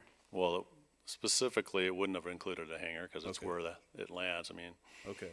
All right. So your interpretation. So when that original ordinance was adopted, and you've stated this, and I'm just trying to get a clear picture, you were specifically thinking about a place where an aircraft lands. Yeah, is that correct? Exactly. And not the things that might go along with an airport.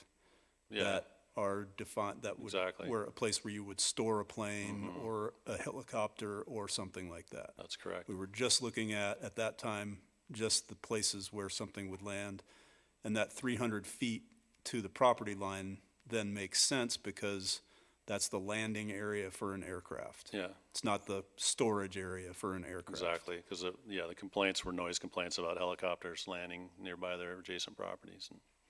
Okay. Do we have any plan to update this code? Well, I'm sure we'll Or is amend it- this after this. Okay. I would hate to have to go through this again. Not that we have any other airports unless we decide to turn the golf course back into an airport, which that would be a bad idea.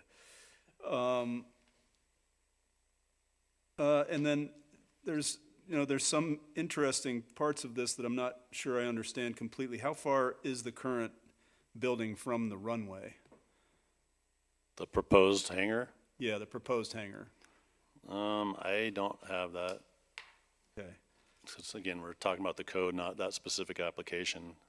Okay, because my concern is that if we're talking about safety and we're talking about this 300-foot criteria, that it seems like we wouldn't want that building any closer than 300 feet to the place an airplane could be taking off or landing. And that would be important information for well, overall, I guess. I don't know if that pertains at this point, but that's something that is important for me to kind of understand, and maybe the applicant can, or maybe the initial person can come up and talk about how far it is from the end of the runway. Angie, this one's for you. Is it appropriate under state law for the zoning administrator to interpret the code when it's ambiguous about a certain thing? Yeah, that's what zoning administrators do. I think it is appropriate, and it's how our code reads as well. That if the code is ambiguous in some way, that Dave has the power to interpret it, and if somebody disagrees with it, they can come to you folks or to council. So yeah, Dave does have discretion to interpret the code. Okay. And the airport is not defined in our code. Airport is not defined in our code. Correct. As either a landing strip or a landing strip plus accessory buildings or any of that kind of There's stuff. no definition of airport in our code. Okay. So in this case, the zoning administrator had to make some sort of determination. Correct. Or some sort of interpretation. Yes. And he was, after the CUP was granted, he was specifically asked to make an interpretation, which is why this isn't in front of you folks. And he did make an interpretation. Okay, all right. And then, refresh me, either one of you, I'm not sure who to ask this one, but what are the consequences of approving this appeal for the city, for what happens next, for the next step? You guys were to uphold Dave's interpretation.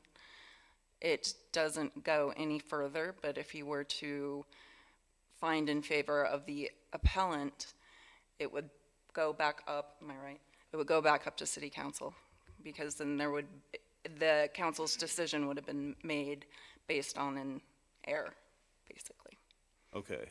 Or in violation of our code. So it would go back to city council for another round of what to do with this CUP? Okay. And at that time, okay.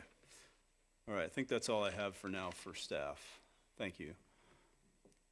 Anybody else have questions? Toby? What did the CDB, did we deny this application, the original application for the thing, or did we approve? You guys made a recommendation for denial to the council, and the council approved it on July of They just said that. 2024. Okay. Thank you. Other questions? I guess I have one more. Go ahead, Scott. Thank you. So, Angie, you said that the first time that the 300-foot setback issue came to light was after the city council approved the CUP. Is that correct? I don't know if that's the first time it came to light. I wasn't at the community development board meeting for this one. I know it was, I think in one letter it was pointed out as, I think, a possible issue, but that's the first time I heard of it. Okay. Is after council decision. And I think maybe Bob Horn did raise that at the hearing in a comment that I don't think was ever addressed or followed up on. But my question is, should staff have raised that to our attention before City Council reviewed that, so that we understood that what we were voting on at that time was an interpretation of the zoning administrator. I don't know that I can answer that. Okay. All right, thank you. That's all, Mr. Chairman. Okay. All right, this was advertised for a public hearing, so we will start with the appellants. If you want to come up and further enlighten us on, keep in mind we have read all of your information that you've sent, and we are happy to hear what you have to say. Okay, understand, Mr. Chairman. Thank you. My name is Robert Horn, 151 Wedgewood Lane, Whitefish, and I received my master's degree in urban and regional planning in 1975, and community planning is the only career that I have ever pursued in my adult life. I've been a staff planner, a planning director. I've written zoning codes, administered them, enforced them, and I have amended them when they are found to be unworkable and or created an injustice of some kind. I've made a few mistakes, and I've learned from them. A zoning code is a law. It's adopted by ordinance and codified into the municipal code. It is not a policy or an objective that can mean different things at different times under different circumstances. Therefore, any interpretation of this law must be based on what the code actually says. The interpretation cannot be used to effectively amend the code. The interpretation cannot reflect what the administrator wishes the code actually said or what the administrator thinks the code should say. In this case, the code says public and private airports, heliports, helipads must be a minimum of 300 feet from adjacent properties. It doesn't even mention runways.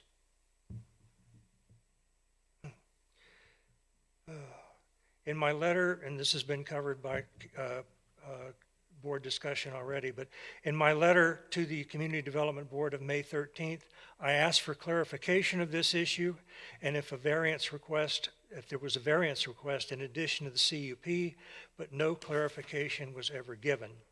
And therefore, we had little choice but to formally request an interpretation. Kate McMahon will speak further to this issue in a few moments.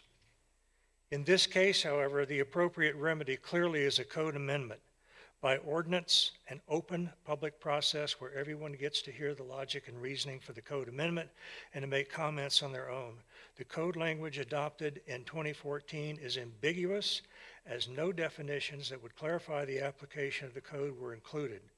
There was no notice, discussion, or findings in the 2014 public record that the setback only applied to a runway.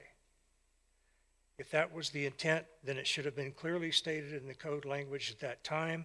Therefore, a code amendment is the only logical and legal next step. Thank you for your consideration. I'm happy to answer any questions, and thank you for what you do on behalf of the community. Thanks, Bob. Typically, I don't know, we've never done one of these, so I guess we can do a Q&A session with you. At least I've never done one of these, so I think in the public interest, if you have questions for Bob, let's ask them now, and then we may call you back up.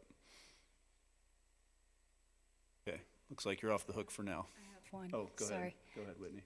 Hi, thank you. Can you tell us specifically how you are aggrieved? Oh, yes, okay. Kate's going to speak to You'll that. do that. All right, thank Yes, you. Sure. Okay, you're off the hook for now, Bob. Okay, Don't thank go you. anywhere. Okay.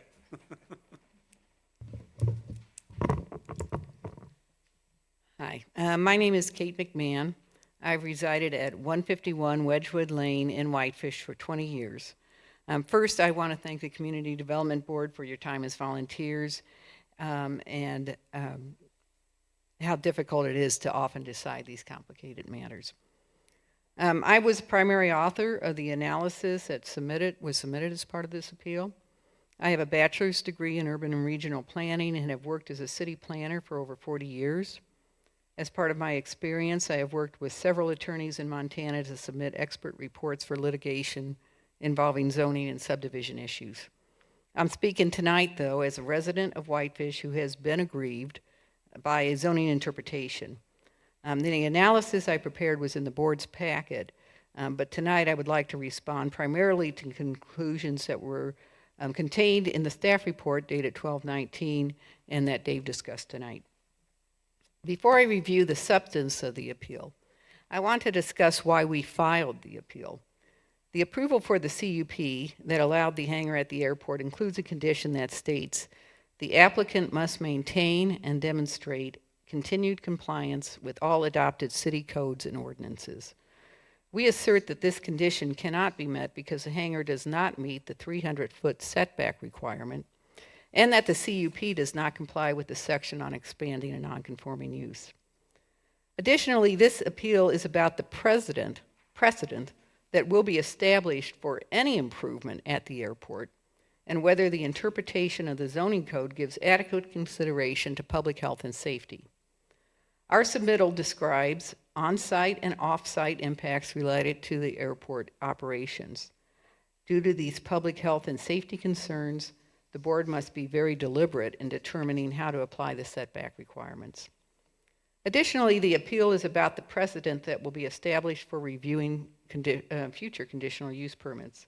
The reason we're here tonight is because during the public process for the airport hangar, CUP, questions that we raised regarding the 300-foot setback were not addressed. And just to clarify, we submitted the question about the 300-foot setback in a letter on May 13th. We were unable to attend that hearing because my mother passed away, but we did submit the letter in advance. We came to the June 20th meeting, and Bob raised the letters and the questions in the letters and asked the Community Development Board about them, and the Community Development Board agreed that those questions should be answered, but they were still not clarified when this went to City Council. Bob attended the City Council meeting and again raised the letter and the questions that were in the letter, and for a third time, those questions were not answered. So that's why we're here tonight. We're asking the board to consider the precedents that will be established for interpreting the zoning code and to establish for conducting transparent public hearings. At this time, I'd like to submit a petition with signatures from 52 people that are supporting the appeal.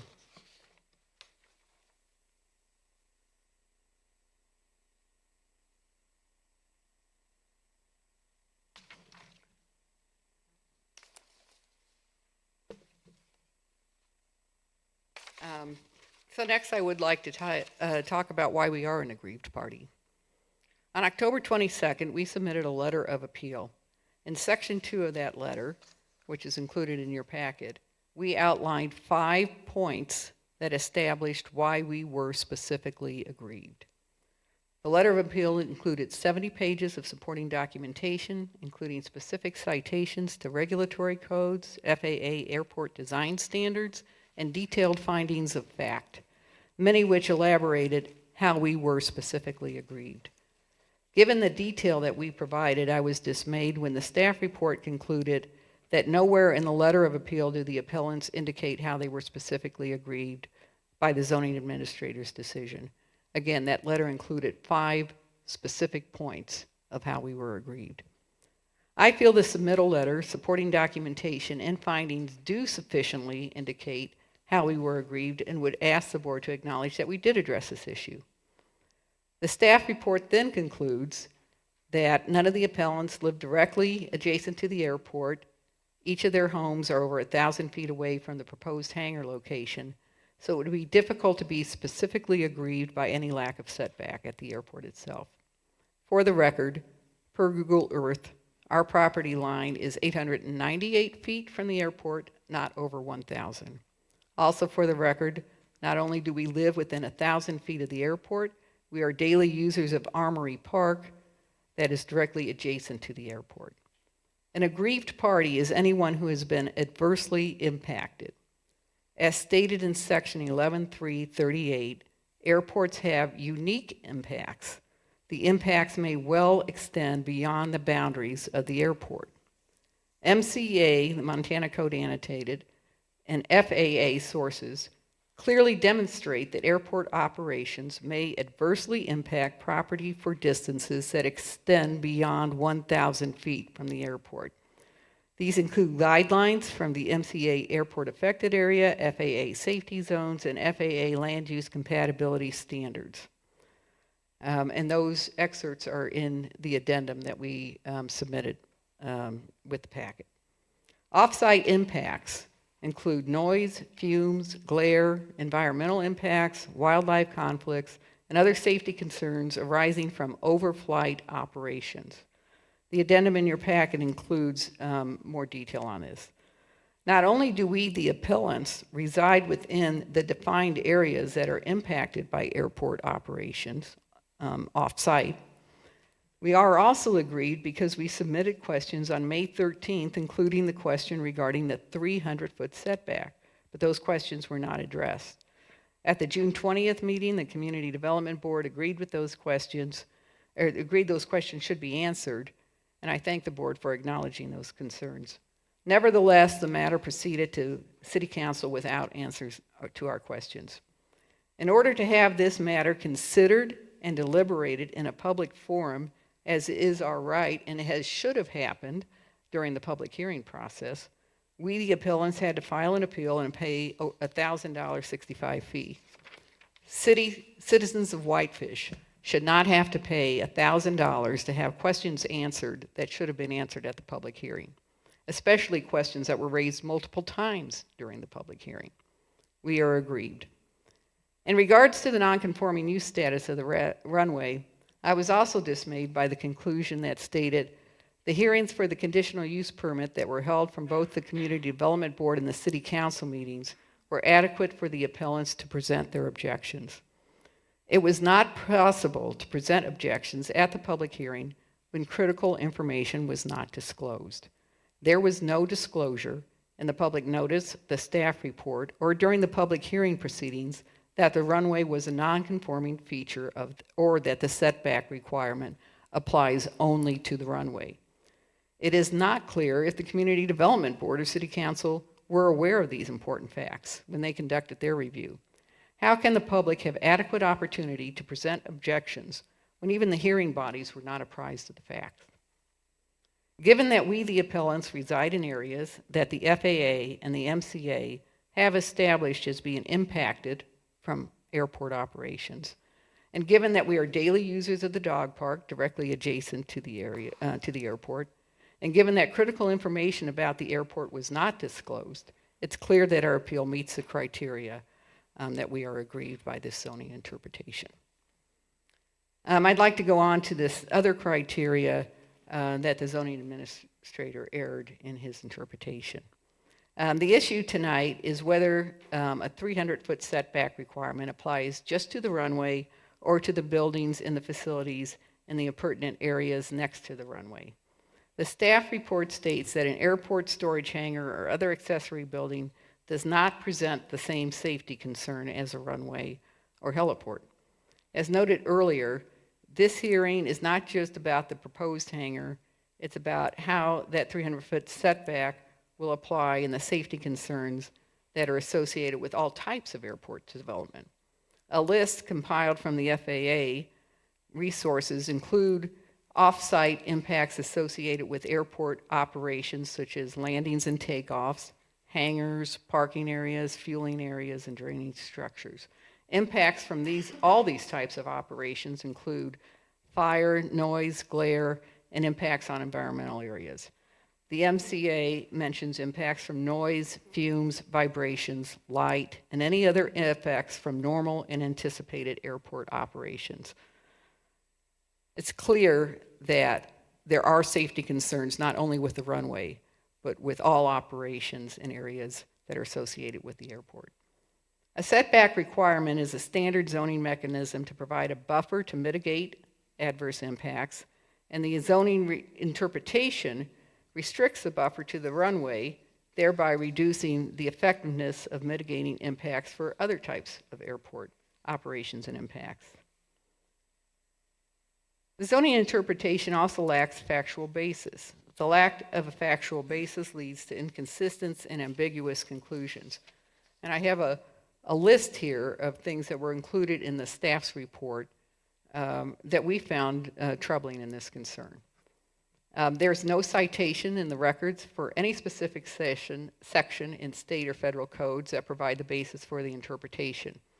The zoning report or the staff report mentions that the helipad was based on a 300-foot setback, yet I tried to find that in advisory circulators in the Code of Federal Regulations, which are extensive, and since there's no citation, it's impossible to find that to see how that should actually be applied. Neither the record for the CUP or zoning amendment include any maps or diagrams depicting FAA protection zones for runways or heliports or other safety zones. So there's no factual basis to conclude that applying a 300-foot setback solely to the runway is adequate to mitigate safety risk. The zoning regulations do not include definitions for airport that would clarify its application. Tonight, Dave mentioned that the regulations are based on the common understanding of what an airport is. Both the MCA and the FAA, which would provide that common understanding, state that an airport includes buildings and facilities, if any, not just the runway. I also looked at other zoning ordinances across the state of Montana, and those that did include a definition of airport said an airport includes the runway and appurtenant buildings and accessory buildings. So the common, and heliports as well, as defined in the Code of Federal Regulations, stated that heliports included the landing area and associated structures. So the common definitions as defined by FAA, MCA, and other zoning ordinances is that airports do include the landing area plus other structures.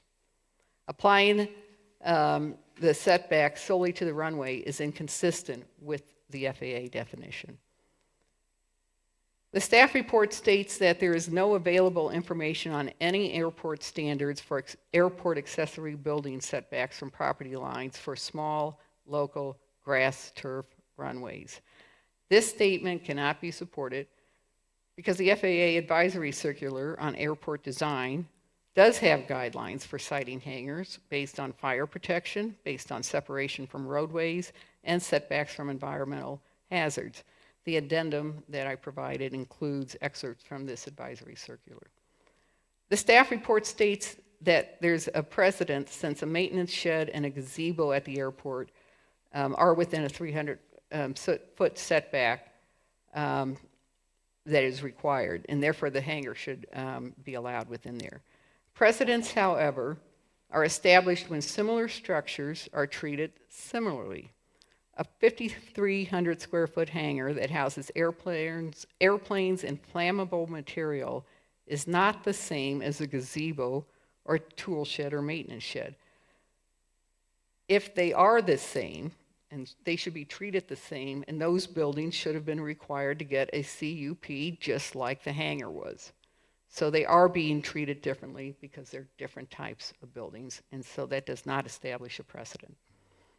There is no factual basis to support the assertion in the staff report that a 300-foot setback would also apply to the hangars that are accessory uses to the single-family homes on Armory Road. Section 11-3-38 only applies to airports and heliports. A residential parcel with a single-family home that does not have a landing area is not an airport. This section does not apply to those hangars on Armory Road. The zoning interpretation states that it would be physically impossible for the entirety of an airport to be 300 foot from adjacent properties that it shared boundaries with, and I think this was discussed during the question. Setback provisions are applied to buildings in every district in the zoning ordinance. The 2014 amendment described this as a setback requirement in the staff report. So it's inconsistent to say that the setback applies to the runway, but a setback doesn't apply to a building. Setback can apply to a runway and both a building, so it is physically possible.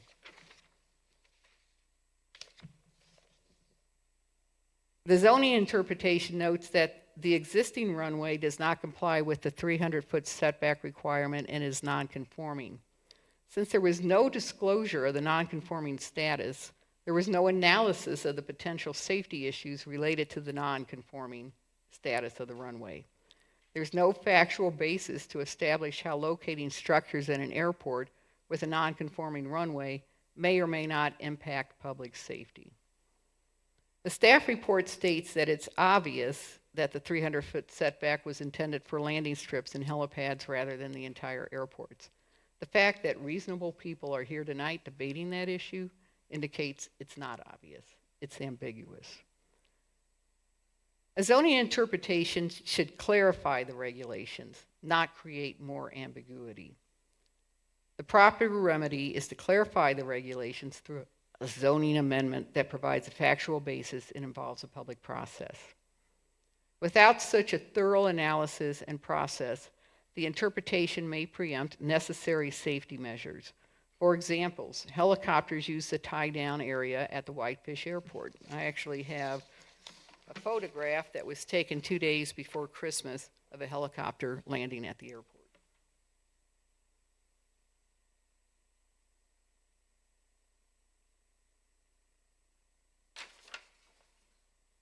Yet there's been no analysis of whether a hangar may obstruct helicopter landings. Also, there are wetlands and stormwater conveyance features directly adjacent to the airport. Would new airport structures comply with water quality regulations? Lacking further analysis, it's imperative that the interpretation does not compromise public health and safety. The 300-foot setback is the most effective way to mitigate adverse impacts from all types of airport operations. And I'd like to address something that Dave said tonight. He said in his zoning report that the intent of the 2014 amendment was that it should only apply to the runway. We requested, did a public information request for the entire record from that 2014 hearing. We looked at the minutes, we looked at the staff report, we looked at the council report. There is no record anywhere that that 300-foot requirement was supposed to apply to the runway. Without having that, it was never debated or evaluated or clear to anyone that that was the intent. That might have been the staff's intent, but if that was so, that should have been debated in a public forum.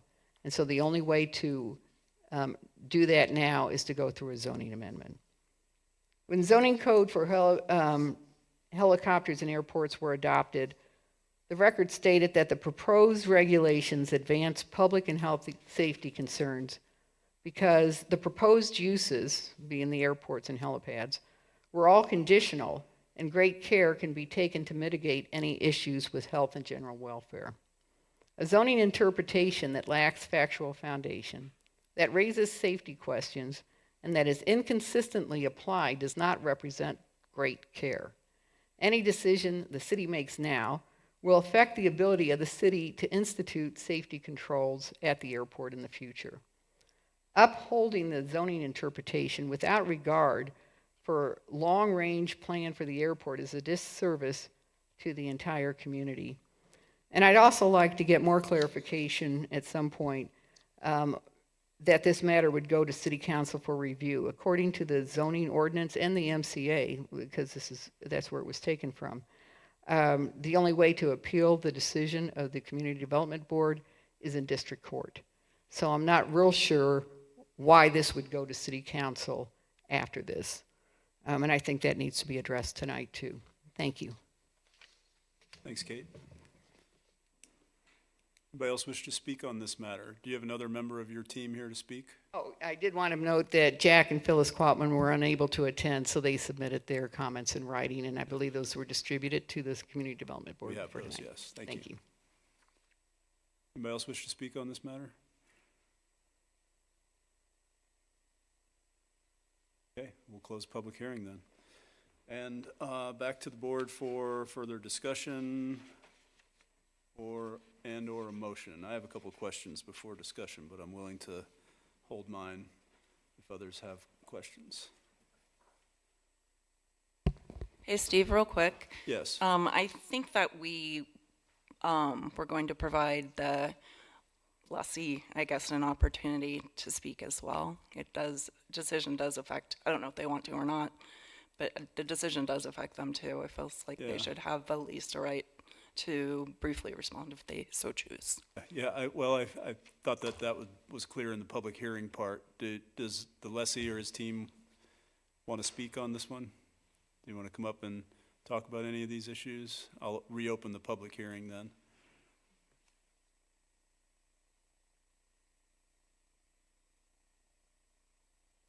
Hi, my name's William McKinney. I've proposed the hangar at the existing Whitefish Airport. I live at 1201 Caro Avenue. Been a resident of Whitefish for 34 years, pilot for 21. And I am proposing the construction of this hangar that the state's given me a ground lease for from the Montana Department of Transportation Aeronautics Division. I'm not asking to construct a helipad, a heliport, or an airport. Simply an accessory building to the existing airport. So I guess that's all I have. I'm not proposing to construct a new airport. We take a couple questions from the board? Sure. Okay, go ahead. Hi. So my question is specifically about your conditional use application that you turned into us, or turned into the planning director and that we reviewed with this. And the question is, please address how this proposal meets a specific development criteria. And your answer requires the proposed hangar meet the life safety standards of the city and be a minimum of 300 feet from adjacent properties. A few more things, and these conditions required of the proposed hangar are met. Did you understand that that was requirement, or do you know when that kind of changed in the discussion, that 300 feet was a setback? Because I think it was clear in the application from your answer. Yeah, I didn't believe that applied to an accessory building to the existing airport. So not to the hangar? What did you think it was applying to in your application? It says heliports, helipads, and airports. I'm not proposing to build an airport. Requires the proposed hangar meet the okay. It requires the proposed hangar be a minimum of 300 feet from adjacent properties. These conditions required of the hangar are met. So I guess maybe in your answer, was that like just a cut and paste and you thought it had to do with heliports, but not the hangar? Yes. Okay. I'm a little confused not- by that, but I know it's been a while I'm since confused also. this application was submitted, so now we're so many meetings and months away. All right, thank you. Yep. I have a quick question for you. Do you have a sense of how a hangar there might increase or traffic to the airport? 'Cause that's the concern that I'm hearing from people, is that they don't want to expand what's already there. That's part of the concern, a big part of the concern. There would be space available for 3 additional airplanes. In addition to what's already there available for tie down? Yes. Okay, all right, I'm already at the airport. right. Okay. Other questions? Question. Go ahead, Scott. Thank you. So, generalizing, I think most people's concern could, maybe not fairly, but I'll summarize them as this is a sort of a camel's nose under the tent situation. In other words, that if we use this process and this interpretation to approve your COP, and by we, I mean City Council, we can only recommend, that does set a precedent that that future development or additions to this airport of any kind can go forward without first considering whether or not we need a plan that the opponents to the application have so thoroughly described to protect public health, safety, and welfare, which is the basis of the police power the city exercises in the zoning ordinance. So you're a professional. What do you think would be safer, to have development proceed under the process of a plan that took all of these things in consideration, or piece by piece, based on what I'll call a dubious interpretation of the zoning ordinance? Do you have an opinion on that? I believe a plan is a safe way to go. Okay, thank you. That's all I have. You have something, John, for Mr. McKinney? No. Okay. All right. I think you're done. Okay. Thanks, Billy. Okay. Anybody else wish to speak since I reopened the public hearing? Richard left, so he's not going to call my name again. All right. I have a couple questions. So the public hearing is closed. I have a couple questions. The first one's for Angie. Is there any definition of what aggrieved means in MCA, or is it just a broad? There is actually. It has to do with subdivisions, though. So, I mean, you could use that definition. So you have to be specifically aggrieved. Just being a taxpayer doesn't make you aggrieved. Just because you don't like the development or whatever it is doesn't make you aggrieved. So at least with respect to subdivisions, on a aggrieved, and again, subdivisions, it's the subdivider, a landowner with a property boundary contiguous to the proposed subdivision, or a private landowner with property within the county or municipality where the subdivision is proposed, if that landowner can show a likelihood of material injury to the landowner's property or its value. So I don't know, again, those apply to subdivisions. I don't know if those are particularly helpful, but at least might give you guys some guardrails. Okay, kind of a follow-up question to that. One of the things they're saying they're aggrieved about is that their comments were disregarded by the city council. Questions weren't answered. Is that, and I don't want to put you on the spot, but do you know of any other situations where somebody has appealed successfully on that kind of grievance? I don't, because in my opinion, they have to be aggrieved by Dave's interpretation. So no, I'm not really aware of any other situation like that. Okay, and the subdivision ones clearly say there has to be some sort of material injury. Yeah. Again, and even just in Montana law, you can't, well, we call it standing, but, just because you don't like something or because you pay taxes, that doesn't necessarily make you aggrieved. If usually it's somebody right next to the property. Right, and one of their other criteria for a grievance was that that anybody in the city could make would be that this was interpreted improperly, and that's similar to what you just said, right? It's not like because their determination is that we were not following state law, that's a grievance, or that they're aggrieved because of that. Yeah, I don't know that that's. I don't know that that's a grievance. You don't have to offer an opinion. Just if you know of any other case No, law where I that's don't. succeeded as a grievance. And this is my first rodeo on these two, so Okay. I don't really have a good institutional memory. Okay, yeah, and I don't want you to offer an opinion. I'm just wondering if you have any, if you know of any case law that might apply.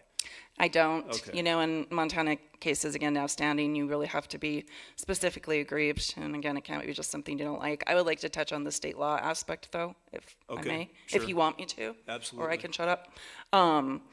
So there's not, back in like 2004, the state used to have safety standards that applied to airports, and they basically repealed them all. And so the definition of an airport in state law doesn't mean that Dave can't interpret our code differently. We're not bound by that. And there's been a lot of talk of having an airport affected area. which there is still in the state statutes, but we haven't done that. You can do that through ordinance, resolution, and the city's never done that.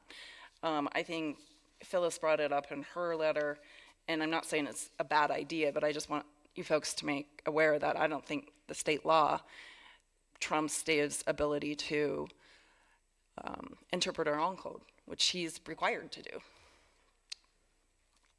So what you're saying is that an airport affected area is something that comes after a study of an airport in a certain area? Is that how that works? To be I think that is considered? how it works. Yeah, I just know that you have to adopt it if you're. Is it something that has to be adopted by a city council as a part of a plan that this is an airport affected area, so different rules apply, or does it just have a boundary around an airport that is considered an area that's affected? Yeah.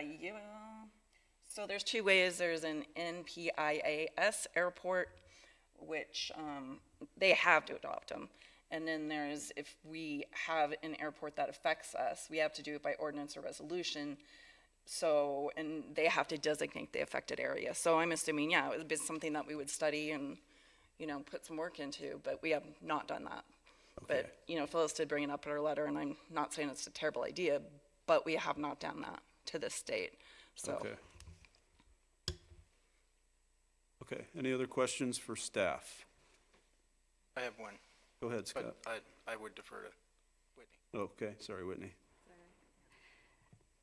So Angie, I just want your opinion on this. The idea of being aggrieved, or as you said, pretty close to having standing. I would think, yes, that you have to be actually injured, either monetarily or bodily, property rights taken away. But for the very recent case of Held v. Montana, so these 16 youths came in and they're not physically injured, they're not, so this has kind of turned the idea of being aggrieved or standing on its head and said, if you can connect the dots and you're a member of a group that's being in some way injured, even though it may not be immediate, yes, you have standing. So to me here, the 5 things that they pointed out get close enough to actual injury. So I don't know your thoughts on that, but I don't know who. I don't, that's- just to interrupt, I don't think you Yeah. should, I don't think Angie is in the position to offer To her offer. legal opinion on that. I think Okay. you can have your own opinion on whether Held v. Montana makes sense here, but I don't think that it's Angie's place to give her legal opinion at this point on something like that. Okay. Yeah, I think that's gonna be up for you guys to decide whether or not there was enough, I guess, evidence provided that they've been specifically aggrieved. Can you think of anyone who could be specifically aggrieved that is a property adjoining? I would think that would be one example. Well, I'm saying this particular property that's in question here, that could be aggrieved by the setback not being close enough, because it's Armory Park, Dog Park, that area, right? So could any person potentially, I mean, the city is not gonna say that it is. No, we're not gonna No. say it is, but. Well, I think, the part of the issue is that the airport adjoins private property as well. So potentially those people could be aggrieved because they are adjacent landowners. And it could affect them monetarily, but none of those people are here claiming that they're aggrieved. If that makes sense. If you're asking for, who could be aggrieved according to the definition that Angie read, they have to be immediately adjacent. To this parcel that's leased? Yes. So Well, isn't that only the Armory Park? No, it's the And whole. the rest of the airport? This parcel is part of the state's property. Part of it's within our zoning jurisdiction so the parcel itself is all state land. But part of it's within our zoning jurisdiction. Exactly, this part that's And- been and leased. it adjoins, yes, and it adjoins several private properties on the south, right? the airport is adjacent to all those properties along the south, right? And those are county properties, right? Are they, Not in no, the, some of them are in the city now. are they in the city, the Armory Park address? It's kind of a patchwork out there. Okay. But those letters were sent to property owners within 300 feet, which there aren't any initially.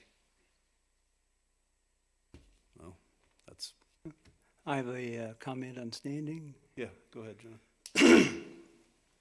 Well, standing is very often litigated. It's the first opposition to the plaintiff's right to bring the case. So standing is a little easier than has been implied here. Users of a forest can sue regarding an approval of a timber sale, for example. So here we have users of an affected area. Kate has said that they are daily users of Armory Park, which is the dog park, and last June we heard lots of testimony about how the dog park would be affected, disrupted by noise, blocked in their view toward Glacier Park, I think. So I think the users of the dog park are close enough, and they're specific enough. And these are neighbors, so I think that would be sufficient for standing in a court. I think the aggrieved standard is a lighter standard yet than the standard that this case will run into in district court, because it does seem like it's going that direction. So I think also the planes fly over the houses of these people, and that's a disruption, maybe an effect on property value. I don't think they have to show that, but certainly helicopters coming and going would be a disruption.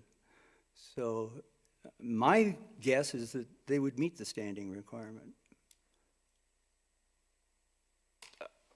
I guess add one thing to that.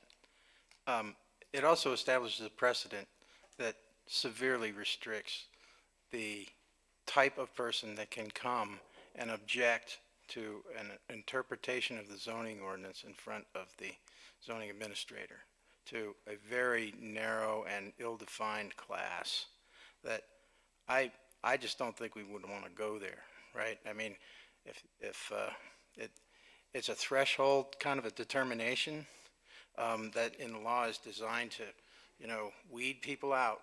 And I don't believe, as a general rule, that that's what the purpose of this board is supposed to do. And I don't think any kind of an interpretation that narrow would have a chance on appeal in district court. I could be wrong.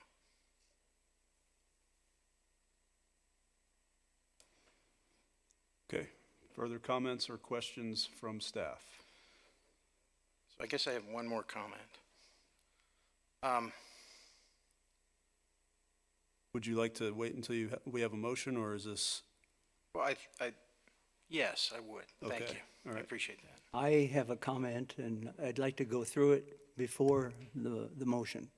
What would be I'd like to know the purpose of it, because what I'm trying to tease Because I out have is. some of my own impressions of what these statutes and regulations do, which have not been heard yet. Okay, but would those be in support of a motion one way or another? Because I would rather us have these comments supporting a motion rather than just more explanation trying to persuade a motion one way or another to start with. Well, they are general comments, but Okay, all right. it could be, That's fine. we could Go- do it either way. go I ahead, don't John. see that there's any difference. Well, go ahead, John. Yeah, let's just do it. Okay, so we're talking about this zoning regulation on airports. The City of Whitefish has just one zoning regulation about airports, 11-3-338. And yes, it's ambiguous. It says a 300-foot setback, but it doesn't say how to measure that. So the regulation can be saved by a reasonable interpretation, which is that since setbacks can't be on other people's property, they have to start at the outside boundary and go in. That would be a reasonable interpretation of 11-338. And that really ends the problem. If this works an injustice, it's up to the city council to change the ordinance, to change the regulation, rather than for us to redefine it in some way. So then the zoning administrator has used this MCA 67-7-211-3. And that's a statute which allows a choice between a state regulation and a city regulation, and the more stringent one can be applied by the city. So there's a problem in that the zoning administrator's interpretation is not an ordinance.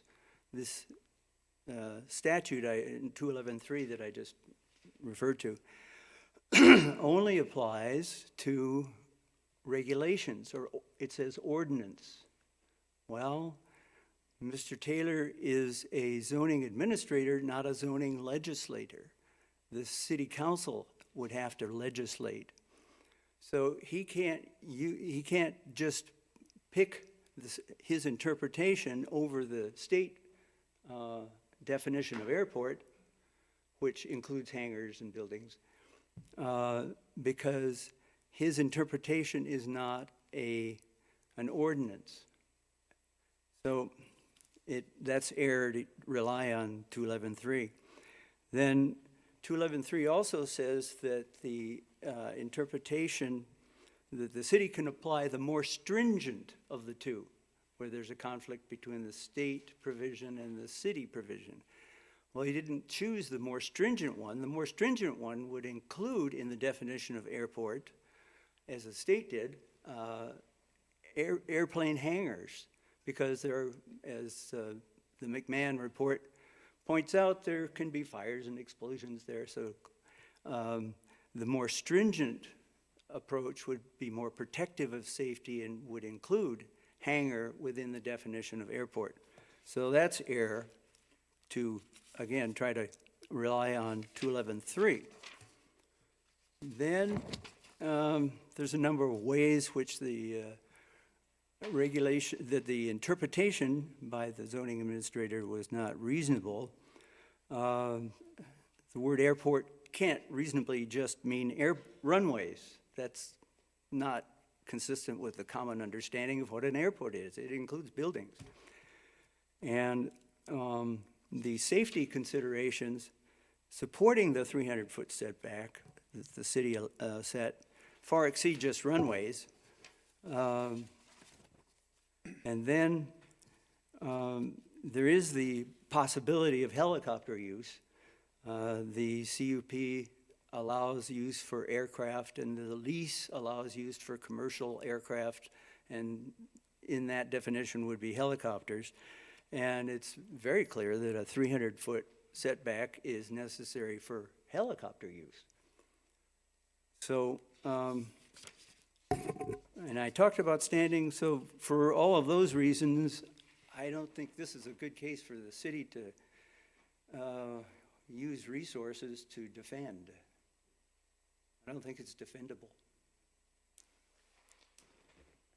Okay, we don't have a motion on the table. I'm sorry, can I say something? Go ahead, yes. Yeah, with respect to that statute John was referring to, that statute applies again to airport-affected areas. We are not an airport-affected area. We have never adopted a resolution or ordinance to make us an airport-affected area. Okay. So I just wanted to put that out there. And Angie, could you clarify, you said something earlier that the state did away with its airport ordinances. Did they leave intact their definition of an airport to include? Yes, Okay. yes. The definition part didn't go anywhere. They just repealed regulation restrictions, general provisions, zoning.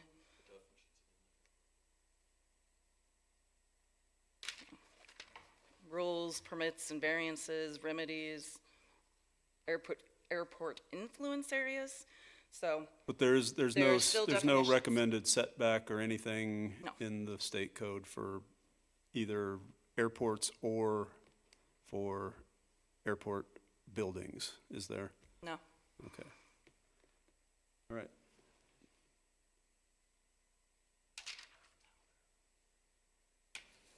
Let's have a motion. I'll make a motion that the appellant's appeal be granted. I'll second that. Okay, it's moved and seconded. Discussion. May I speak to my motion? Absolutely. Thank you. At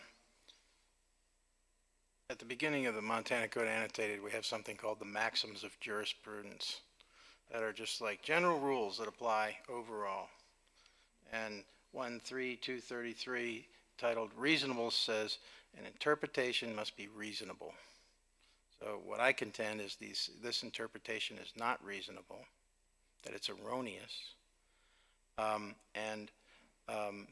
think that the discussion that's flowing from the administrator's interpretation about an airport is a red herring here, and that what really we ought to be discussing is that little tract of land and a building going on it, and where do we measure that 300 foot from?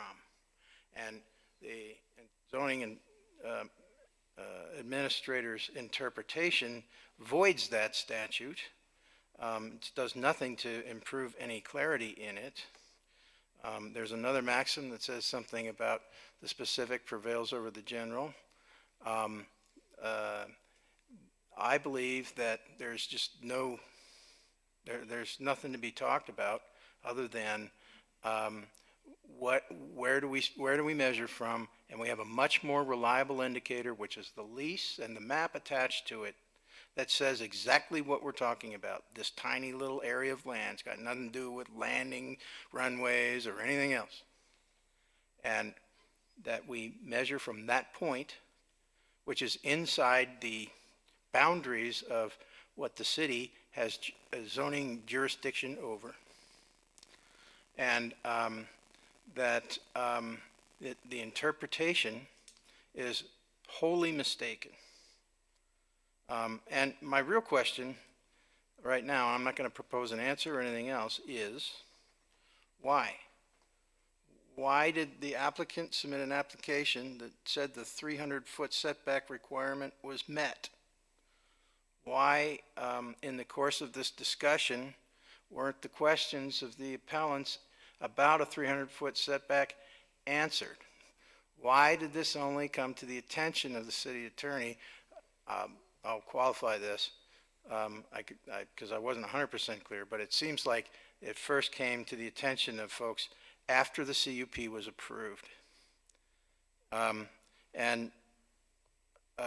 There's a code of ethics that applies to planners. It's very important for all of us because the entire growth policy process depends upon us being able to rely on what we are being told, both in the growth planning process and as an adjudicatory board sitting here. And there are some aspirational ethical goals that are the first part of that code. It is the AICP Code of Ethics and Professional Conduct that applies to all certified planners. And skipping over all the aspirational everything and getting right down to the rules of conduct, which are enforceable by licensure revocation. Quality and integrity of practice is number one. It says, we shall not deliberately fail to provide adequate, timely, clear, and accurate information on planning issues. This code, by the way, applies to boards like ours as addition to certified planners. And the question I'm posing is, why? Was it deliberate or was it inadvertent? But it's clearly occurred. And I feel misled through the first two sets of hearings, and it's only really came to light after the CUP was first passed. And so I don't think that that is a reasonable interpretation of this ordinance. That's my statement in support of my motion. Okay. Anybody else wish to speak? Go ahead. I think that the fact that this code was written in 2014 when potentially this couldn't have been envisioned is a little bit irrelevant because we're going to continue to deal with things like this. So when there's something that's difficult to interpret and we have to look to a state code instead of a city code for a definition, for a broader, more general something, that's what needs to happen. And if all of this directs us into a way to say we do need an airport area of protection, we do need some type of area around this tiny airport, we you know, on this specific question, I think this was an error because it's a bigger question than just there not being a true definition of an airport and where do we turn. So if we turn to state definitions and something's been repealed, we look to that and it says, you know, we must use the more specific thing when in question. This is definitely not a case of using the more specific and more restrictive would restrict the applicant. And I do think that this section 67 is to protect the public. And I don't think that's changed no matter what is repealed or what may change in the language. It's to protect public safety, both airport safety and those around it. And if we're going to look at something and not be the most restrictive on the applicant and instead potentially harm the public, I think that's an error. We have to be more restrictive of the applicant and more protective of the public. And if our current code doesn't do that, we need some way to rectify it, but letting this go through is not that way. And as far as the applicants or appellants being specifically aggrieved, I think it's been well laid out by them how they've been specifically aggrieved. And I think that John did a good job of explaining what specifically needs to happen for someone to not only have standing, but to be aggrieved less of an injury. And in this instance, I think anyone who uses that public space could be aggrieved. There's the small question here that we need to decide how this may affect other people who their 300-foot setback may have to be changed or, you know, now enforced. I don't see that happening, and I don't think that's what we're deciding tonight. That was in a few different spots saying this may, for this one specific instance. We're only deciding on the merits of the appeal. We're only deciding on the merits of this. Mhm. So whatever this does for other hangars, other areas, let it be and let it come. But for this appeal, I think there was an error, and I think that these appellants, along with people who weren't named, are specifically aggrieved.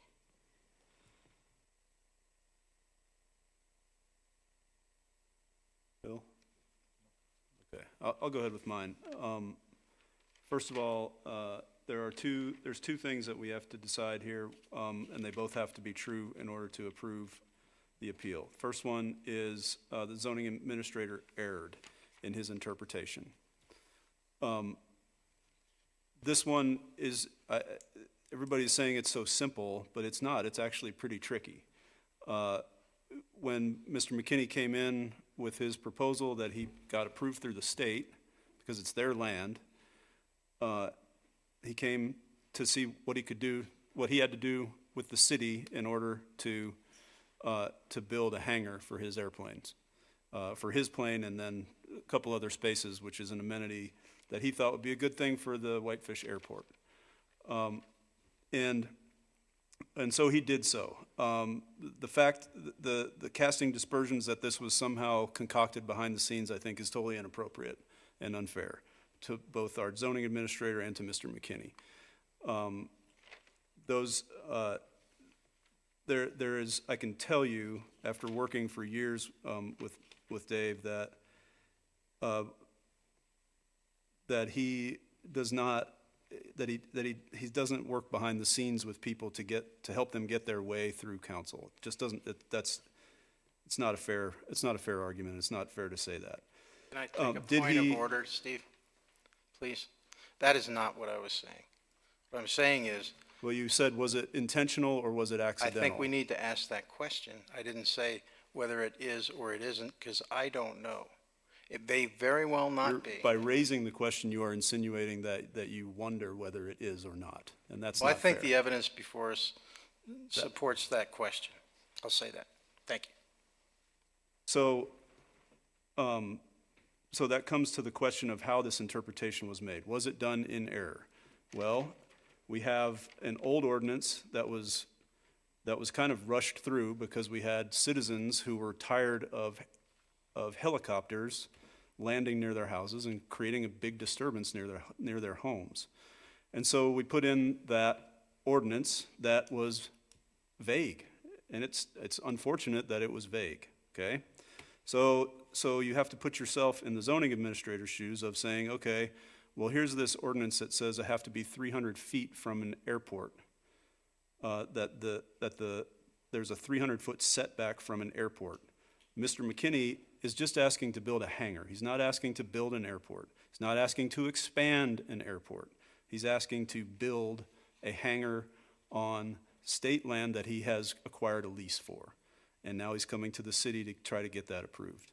And so Dave looks at the ordinance and says, well, okay, this 300 foot does not apply. So we're going to go with the setback that is for that zone, which is WZA or it's agricultural, right? Which is a 20-foot setback from the property line, which is a reasonable, very reasonable interpretation of the code. Very reasonable, because we're not building a new airport, we're not expanding an airport, we're not trying to bring more people to the airport, we're trying to provide an amenity at the airport that doesn't exist. You could argue that is meant to expand the airport, but it's not by nature an expansion of the airport. We're not adding to the runway, we're not adding to the size of the land. We are looking at what is a reasonable interpretation of this poorly written ordinance so that a person who has gone to the state and the state thinks it's a good idea to give them a lease to build a hangar there, like many other grass strips around the state have. And so Dave makes the determination that, yeah, it's a 20-foot setback for the hangar from the property line. So to me, that is a reasonable interpretation of the zoning ordinance, okay? So I don't find that number one has been met. In terms of whether the appellants are aggrieved, I don't find that all of their grievances are valid. They will not be directly impacted by the expansion of the airport, because this is not an expansion of the airport. There is no potential other future development or improvement that is offered in any of this information that we have. So that part I don't find that relevant. The appellants are regular users of Armory Park, which is directly adjacent. That's the one that I do find is fair enough that they could make a case for being aggrieved. None of them are going to be diminished in any material or physical way by this by the hangar that is proposed to be built there. In terms of not feeling like you're not heard at a public meeting, that you were not listened to, is not grounds for a grievance. Unfortunately, it's not. And I do find that I will grant the idea that they have been aggrieved by the fact that as users of the park, they could be, their enjoyment of that space may be impacted, as in what John said, a user of a forest could be impacted by a timber sale, and that's happening right now out in Star Meadow. But so in terms of the overall, what we are asked to do, I do not find on the zoning administrator erred. I don't find that that's applicable, and that the appellants are aggrieved, yes, but it has to be both, and so I'm not going to support this motion. Any other comments? Okay, let's put it to a vote. Those in favor of the motion, raise your hand. Those opposed? So the motion passes on a 5-2 basis. Okay. Hey, Steve, before we move on, Kate did ask a question that I do want to answer now that we've talked Okay. about questions not being answered. Absolutely. So one of the conditions of the CUP approval was that the applicant must maintain and demonstrate continued compliance with all adopted city codes and ordinances. Since you guys have determined that they're not complying with the setbacks now, because Dave erred in his interpretation, it will be set for a public hearing before city council to decide whether or not they're going to revoke the CUP. Does that make sense, Kate? Okay, thanks. I just wanted to clear that up because I do think Okay.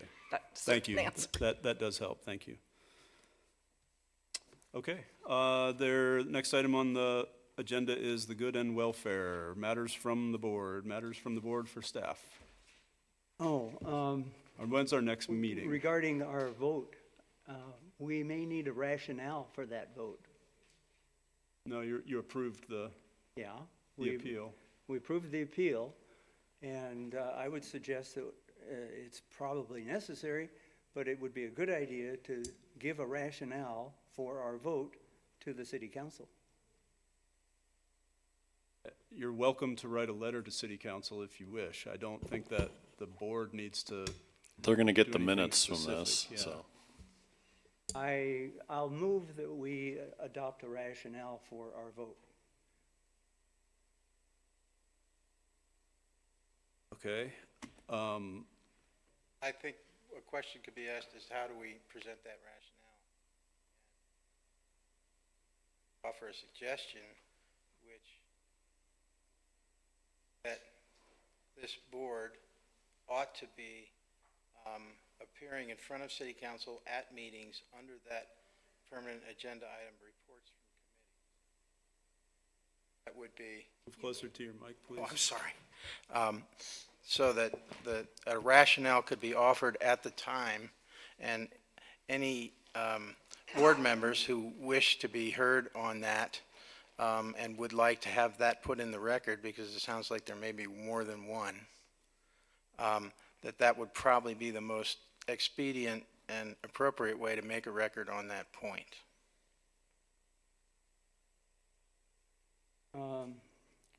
Another alternative is to use a rationale that I prepared earlier, which was the basis for my comments.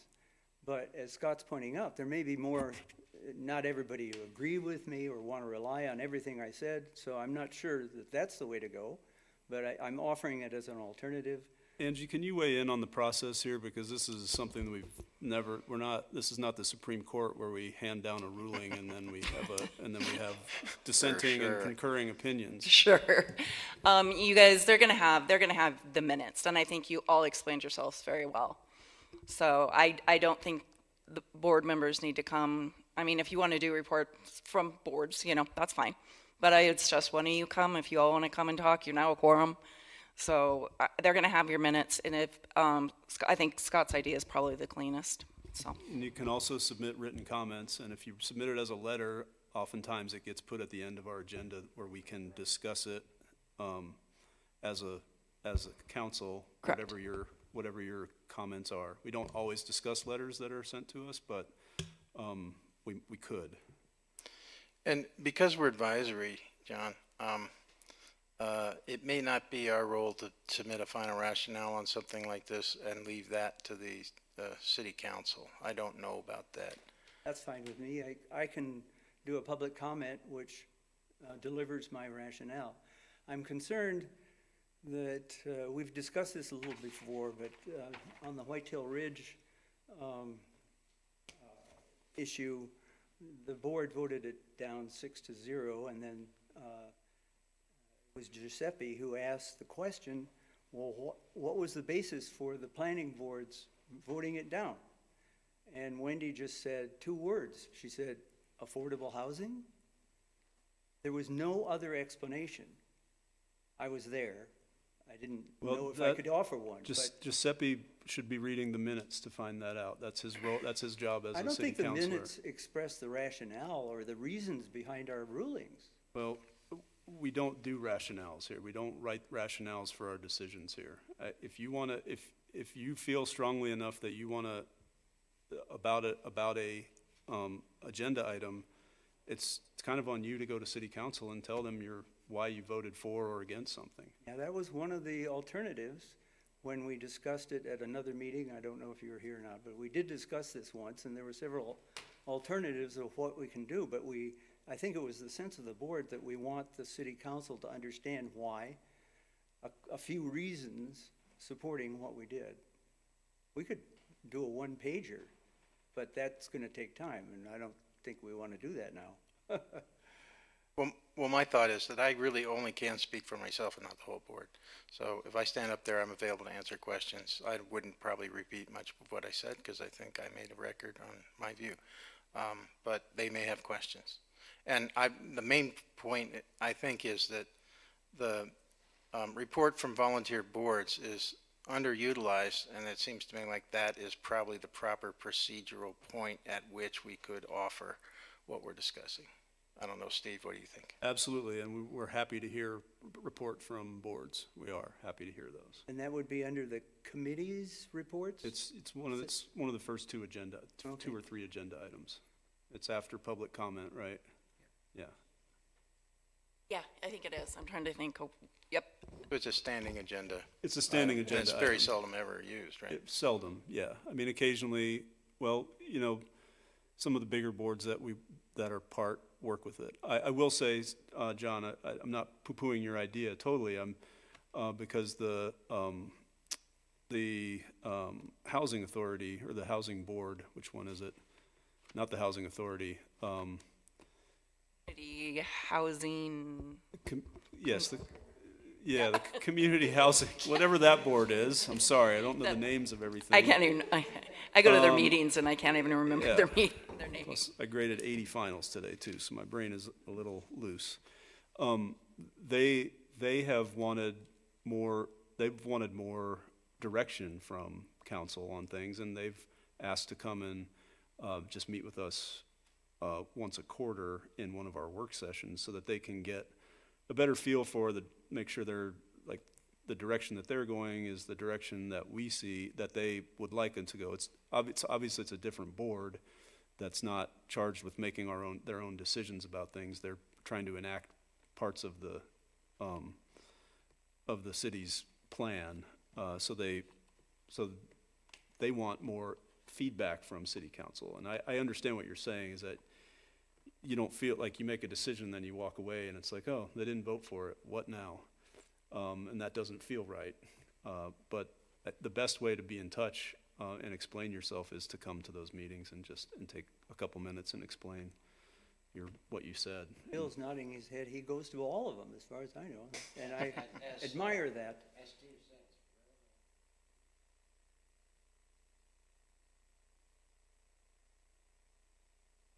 Turn your mic on. I think it'd be great if you were able to go in front of the council next Monday and express your rationale. You are a citizen and you are part of the board. And I'm a bit lazy.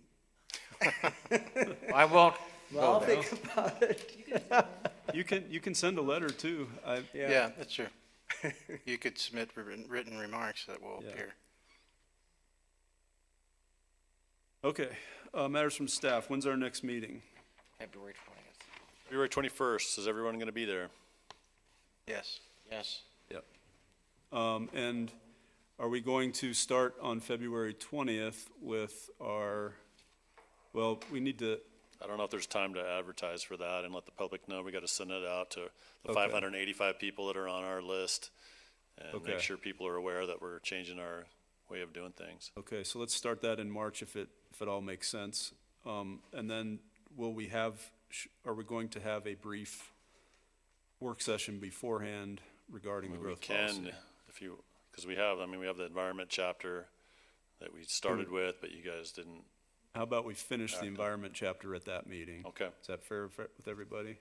Because I know you have comments that you want to bring up, John, about the Yeah, environment I chapter. do want to talk to that, speak to Okay. that.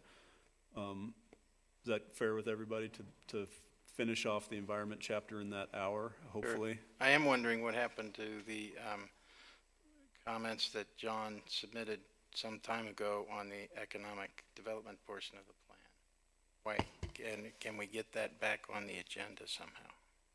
Yeah, Until we do the land use portion of it, we're not, because that's when we're going to be talking about in more detail. We just had that report done early on, so we brought you that report and just the bones of that chapter, but we haven't fleshed out that entire chapter yet, but we will be coming back and we'll be spending a bunch of time with that. But right now, we're trying to get through this environment, the hazards, which is a huge one. Richard's been all over us about fire, we're all gonna burn. And that's what's coming up right after the environment chapter. That will probably take 2 or 3 meetings. And we are still on a deadline of May 2026 to get the whole thing done. We haven't even started on the most complicated part, which is the land use. So we're trying to move things through and get through stuff. I mean, again, some of it's just, let's get some preliminaries set, and then when we come back to do the whole chapter, then we can go through it with a fine-tooth comb. The other option is we're gonna maybe start doing our work sessions in there, especially if we're on a different night. And we're buying this thing called an owl, so we'll be able to better record it and broadcast it. One of the reasons we stayed in here is just because of the technology with the video and everything makes it much better, easier to watch. The technology that we had in that room, which was a camera in the corner and a crappy mic where you couldn't hear anybody talk, is not conducive for the public to be able to follow along and, figure out what you guys decide. So we're trying to, I got authorization to spend the money. They're very, it's like $1,200 for one of those owl things, and then another couple $100 for an additional mic. So we're getting all that stuff purchased so that we can at least try to make it a little better. But I think that forum will be a lot better for the work sessions because it'll be, a lot less formal and more opportunity to dialogue and look at maps and go over things. So. Do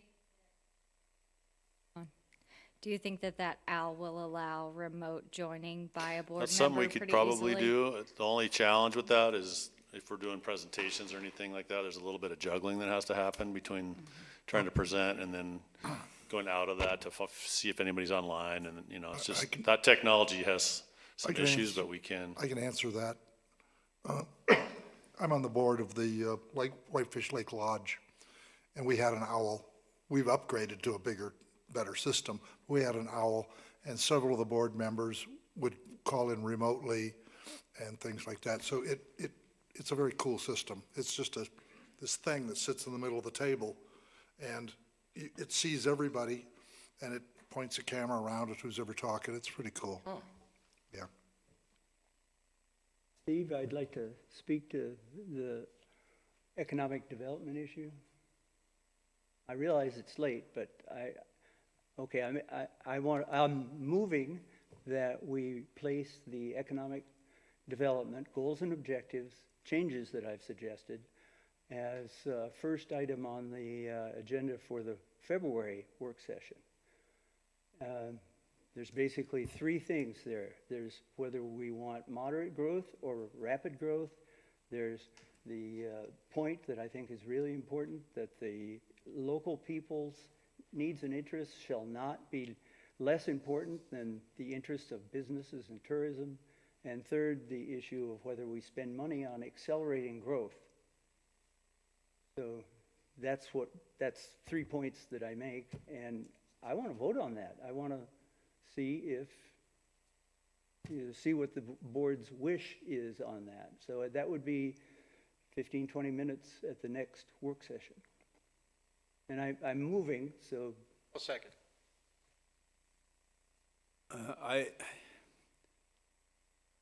That's fine, we can vote on it. I think we're not the experts on how to move this thing forward.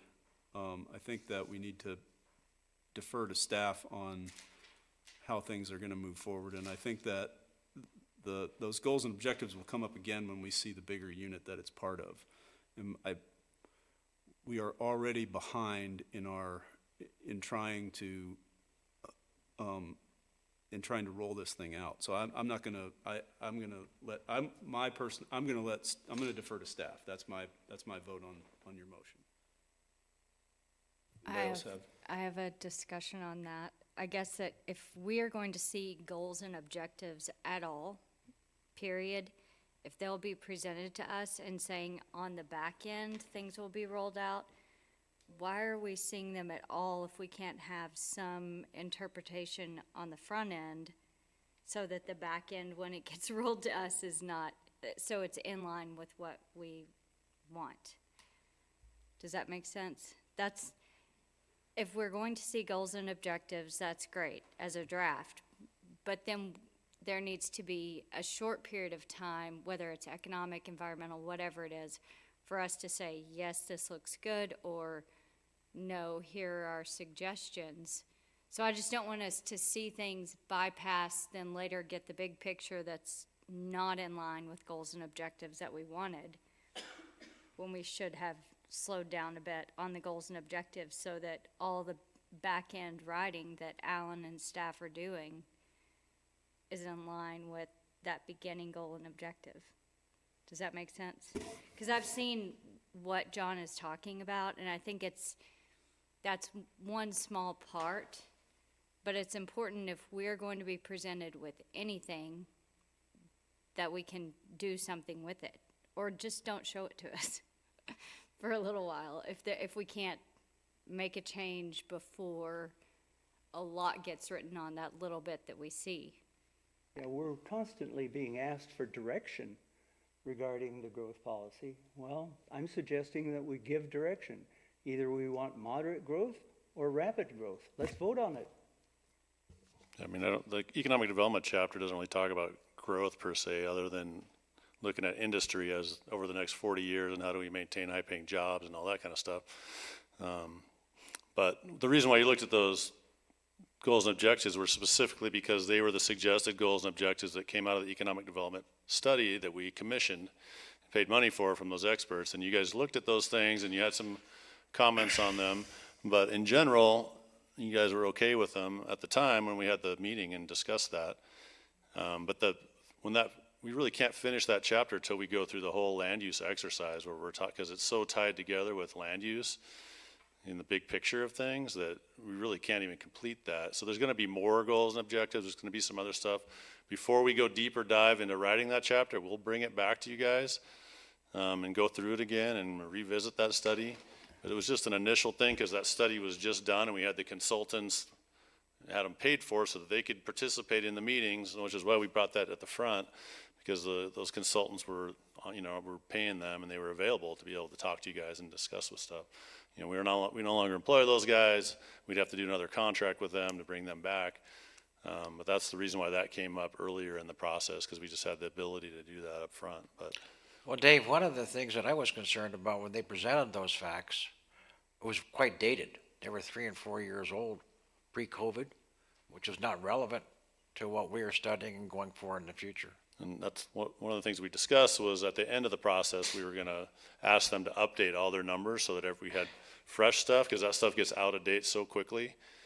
And so once we get closer to that end of the date, we'll have them go through those things and update all those numbers and verify everything in there so that when it is time to, because you want the most latest and greatest stuff, and stuff does change, and it's easy to attack things that are 2 or 3 years old.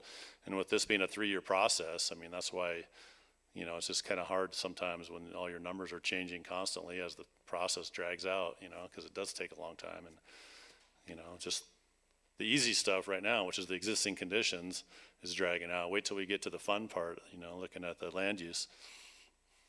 I want to disagree with Dave on one point.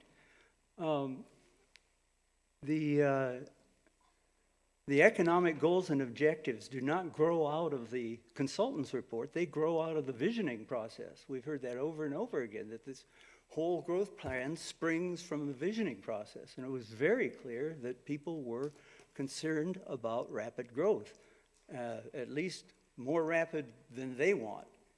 We didn't it's hard to quantify. And also, we didn't approve the economic goals and objectives at the June meeting. I was there. Phil and I had not received the consultant's report, so there wasn't a lot of discussion, and we did not vote. So I'm suggesting that we vote on this very basic issue and gives the planning staff some direction. Any other discussion? I agree with John. Yep. Okay, those in favor, raise your hand. Those opposed? Okay, I guess you can bring it back up at the next meeting. I don't know what All we'll right, do with I'll the tell other Alan to part. drop everything he's doing on the environment and all that's and the hazards, and we'll I don't revisit that. think that That's would the only be way we can do it. necessary. We have to focus, if we're bringing you a report and we're bringing you a thing to decide on, then we have to, write a report about it, write a memo, go through the process of trying to determine exactly what John's questions are. I know Alan has his comments, and then we can bring all that stuff to you and we can go through it. But I think it's important that we understand that decisions that we make do affect what staff does and what they have to do. And sometimes it's appropriate, sometimes it's not. And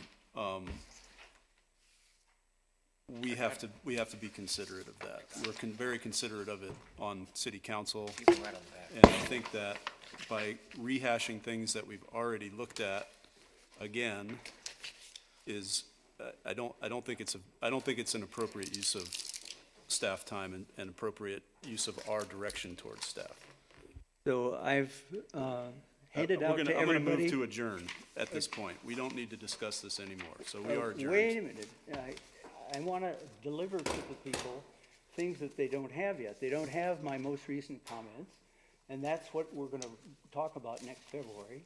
John, So you've handed this us now at a public meeting now that the public has no access to these comments. And they're gonna be discussing.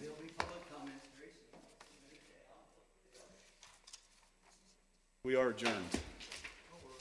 Thank you, ladies and gentlemen, for your time. Are we going into training or are we?